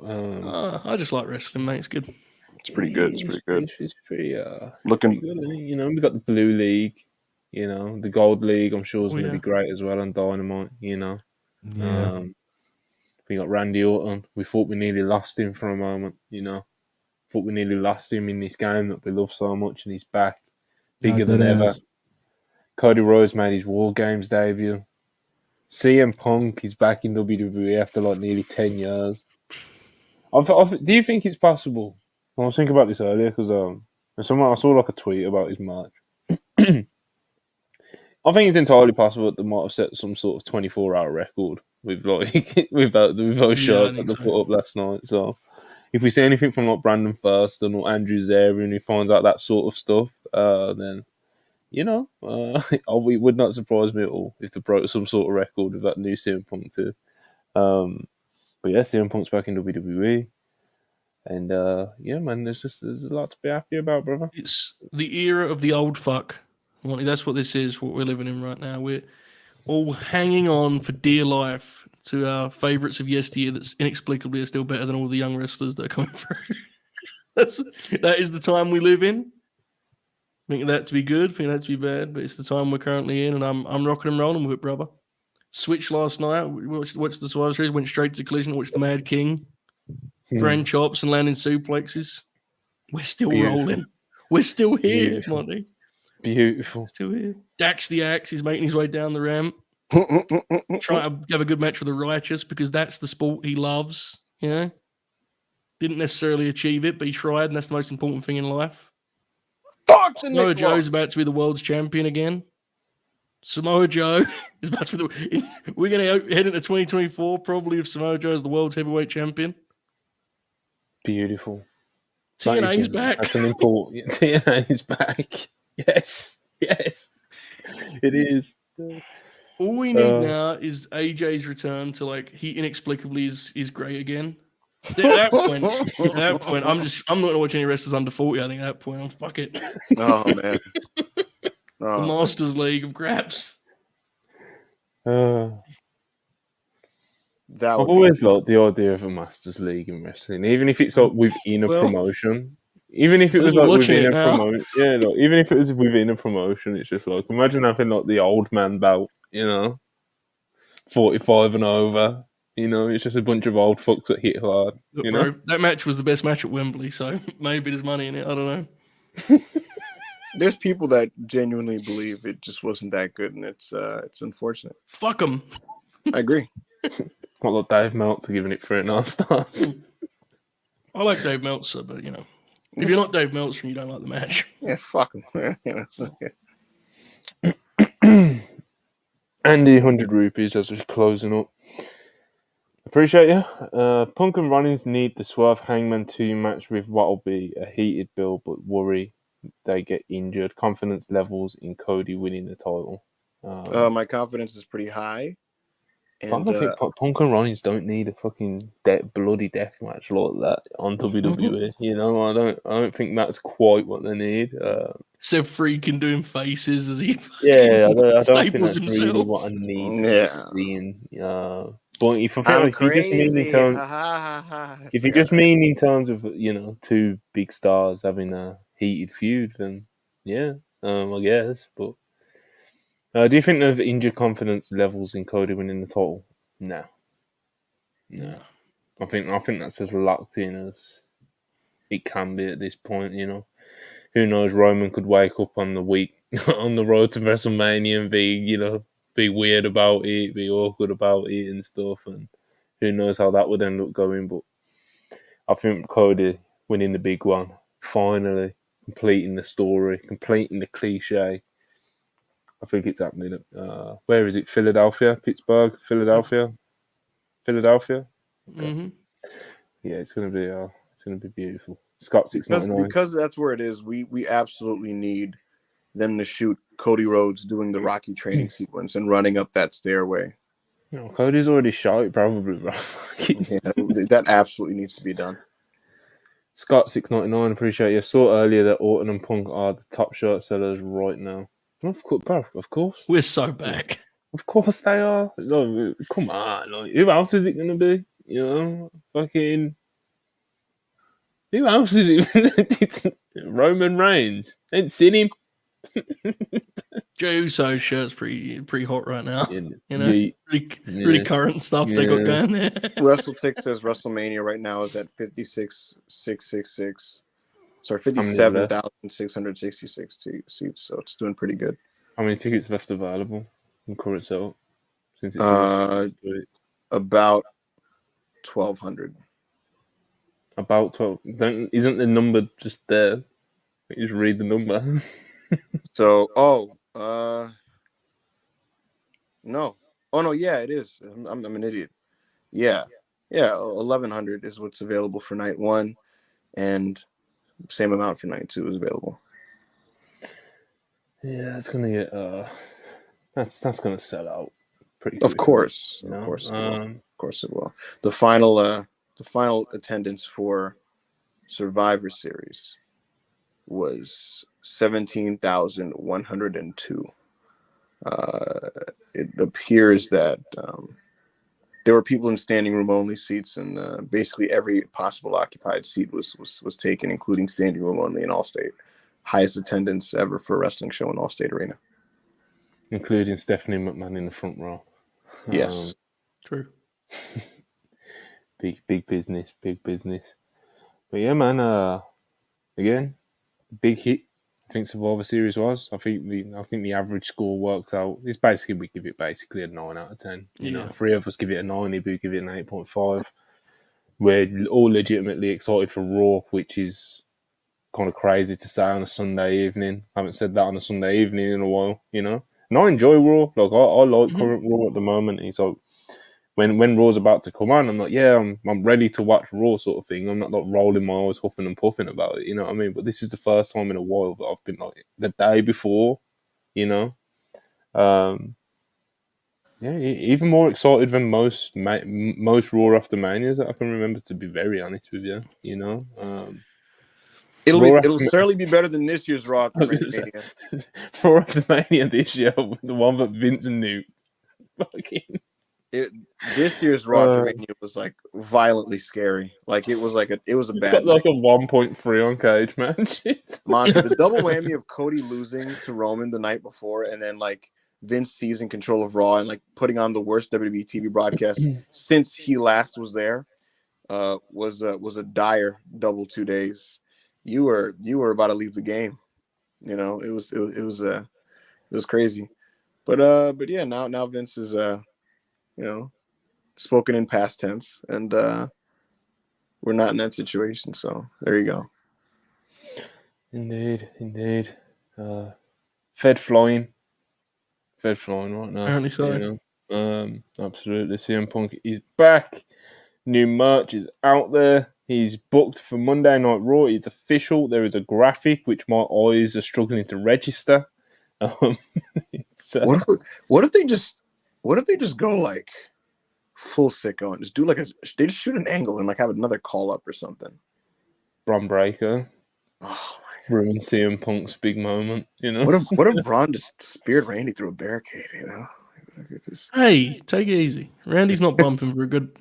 I think we can until Mania. There's no need for Randy to be taking any bumps. You know, save for the big show, brother. Braun sees him backstage, shakes hands like Bronson Rex Steiner. Randy's like, yeah, you're that Steiner kid, huh? Yeah. We can make some money. What's your finish? I can't wait to kick out of it. You know. Braun's like, well, I do a Frankensteiner. Randy's like, no. I do a spear. No.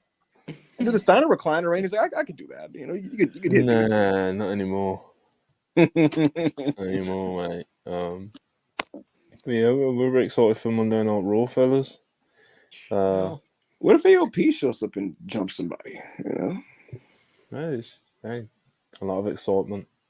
Paul Fantasy booking, you know. I think we fantasy booked about 5-6 different Raw main events for tomorrow. So. That's good sign, man. That's the game. People look, fantasy booking can be super lame, but when it's happening a lot, it's usually a good sign. It means that the show and the product is giving you a lot to think about, giving you ideas of what you want to see. Exactly. You're right, and so when it's good, you can fantasy book and just talk about the different permutations of matches that could be made for hours upon hours. And I think when the product is kind of just nothing happening and like it's just whatever, it's very much you just take it for face value and whatever happens, and there's just not much to say about it. And yeah, they find themselves in pretty good standing here going into this week's TV.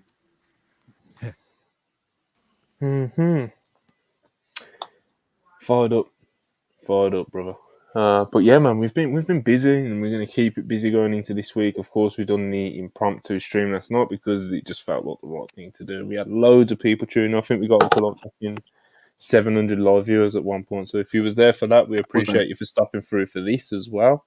And we got like over 5,000 views on that video as well. So anyone who's checked that out, appreciate you guys, appreciate all the support, appreciate all the love, appreciate all you guys who have showed up tonight as well, appreciate all the super chats because it keeps us it's the reason why we're able to do those 3-hour streams as often as we do. So we appreciate it a lot. And again, gonna go into the new week, more the same. Worldwide Monday, Tuesday Raw review with Rob and Ibu. Manny's probably going to try and crash it somehow, but Ibu's going to try and lock the door and keep him out. So I'm interested to see how that goes. Wednesday. Go ahead, Rob. I will try. I will see tonight if he really wants to do it. But tomorrow, if Manny says he's up to it, well, I might just do it anyway. But if Manny says he's up to it, then I'll try to get Manny on the Monday Night Raw watch-alongs. Because I'm going to start doing them every week. This is not a good idea. Listen, people are right. Joe, you might be able to relate to me on this one because you was part of the Hooper's developmental process. I was. So, like, you know the kid, you've worked with him, you know what pace he needs to work at and stuff. The rest of the Wrestle Purist family, they're just really doubting. Like some people don't want to work matches with him. Some people don't want to travel to make the towns with him. And sometimes I have to just kind of like nudge him in the right direction. It's like tomorrow, no, not tomorrow, on Tuesday when they do the Raw review, I might just have to cue his music, bro. Look, here's the thing with Manny. You do that, and I'm gonna have the reaction Seth had at Survivor Series. I'm just gonna look up like what's going on here. Manny is Right. very reliable. He makes every town he's booked for. He just is a touch dangerous. I mean, on occasion he'll dump you on your head, and he won't say sorry. He'll just move on. That's what Hooper does. I've been telling him for years to stop doing the brain buster, but he keeps fucking spiking people with it. I mean, it's just Should have that's tucked your Manny. neck, brother. But he'll make the town. I've got him booked for a December to Dismember grin along next week, so he'll make the town. That sounds violent. By the way, I'm going to announce this here. I'm going to announce this, so I'm cornered and have to follow through with it. Fair. I will be on the flagship on Thursday. Oh Joey my god! Bing Bong reviewing AEW Dynamite in this day and age is saying that we didn't think we'd ever see again. Yes, I'm talking in the third person. Joe has decided to guilt himself into making this commitment. True. I think I've asked him like recently in the past couple of Twice. weeks when someone's dropped out if he can make it, and I ask a few people, but you see Joe, when he can't make a town, it proper eats him up. It annoys me It's not me saying, "Oh, Joe, as if you couldn't make it, we needed it." It was none of that. It's just Joe eating himself up, and he just randomly messaged me the other day, like, "Book me for next Thursday, brother. I'm making the town." This is unfortunate because I now have to root for Dynamite to be really funny. Yeah. Well, you do that anyway. No. If Joe's on, it just needs to be really funny. Because I watch that shit front to back. I will. Yeah, so it's like I just need, because I know that bastard. He skipped stuff last week, and he always does. He didn't. He didn't watch Sky Blue versus Ruby Soho versus Anna Jay. He didn't watch. He didn't watch Allegations. He didn't watch Tony Storm's commencement speech. I studied the shows here, boo. proper critic / reviewer. Something the game needs more of. And I need this week's episode to be funny now. Yeah, something give Joe something to really get his teeth into. Anyway, we're wrapping up. We've been meaning to wrap up for a few minutes, but again, one last thanks. Thanks to everyone who's been tuned in over the weekend. Thanks to everyone who's tuned in right now. Everyone who was tuned in late and caught these when we're not live, because especially with our UK friends, because it's very late. A lot of these, I don't think we finished streaming last night until like 6:30 in the morning. So yeah, man, we appreciate all this love that we've been getting recently, and we're gonna keep giving you content to tune into. So yeah, man, like the video, subscribe, and one last time, thanks for watching. Peace. AEW good to y'all?